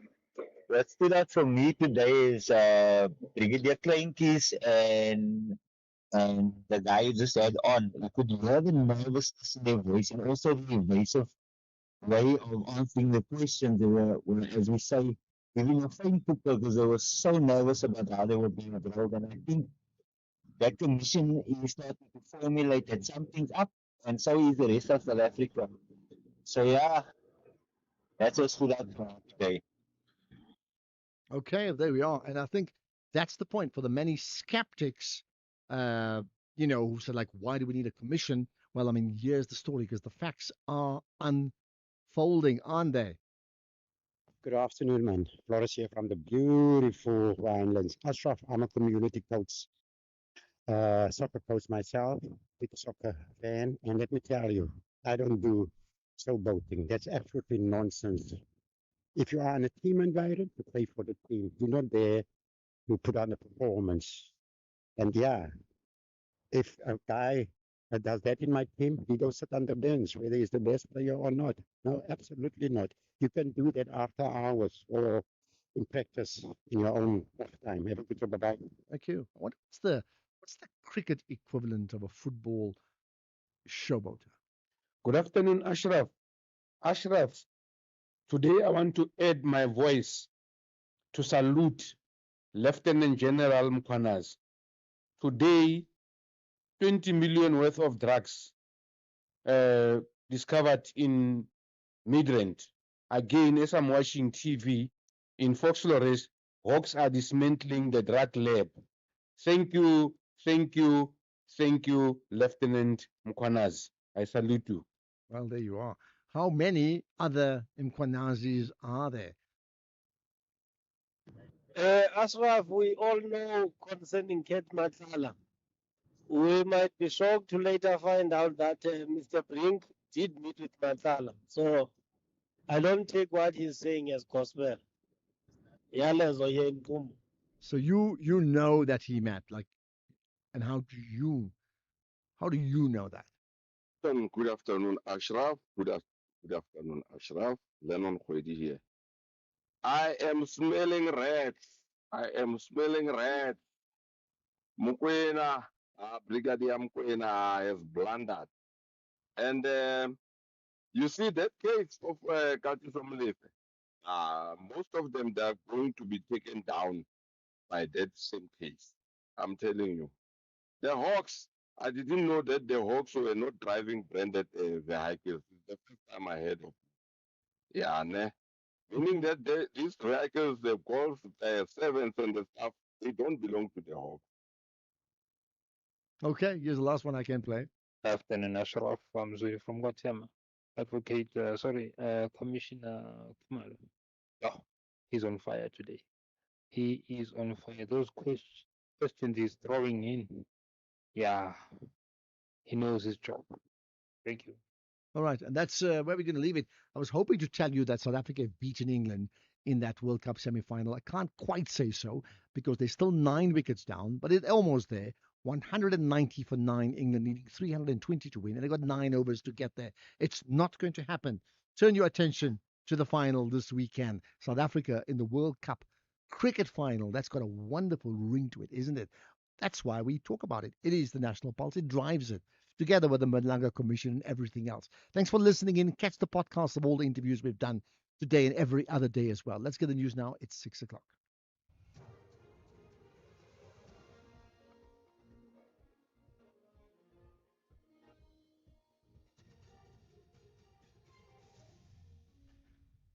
Thank you, Ashraf. Your top stories at this hour.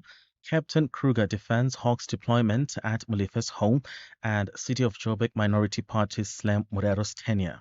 Good evening. I am Chanduko Ligege.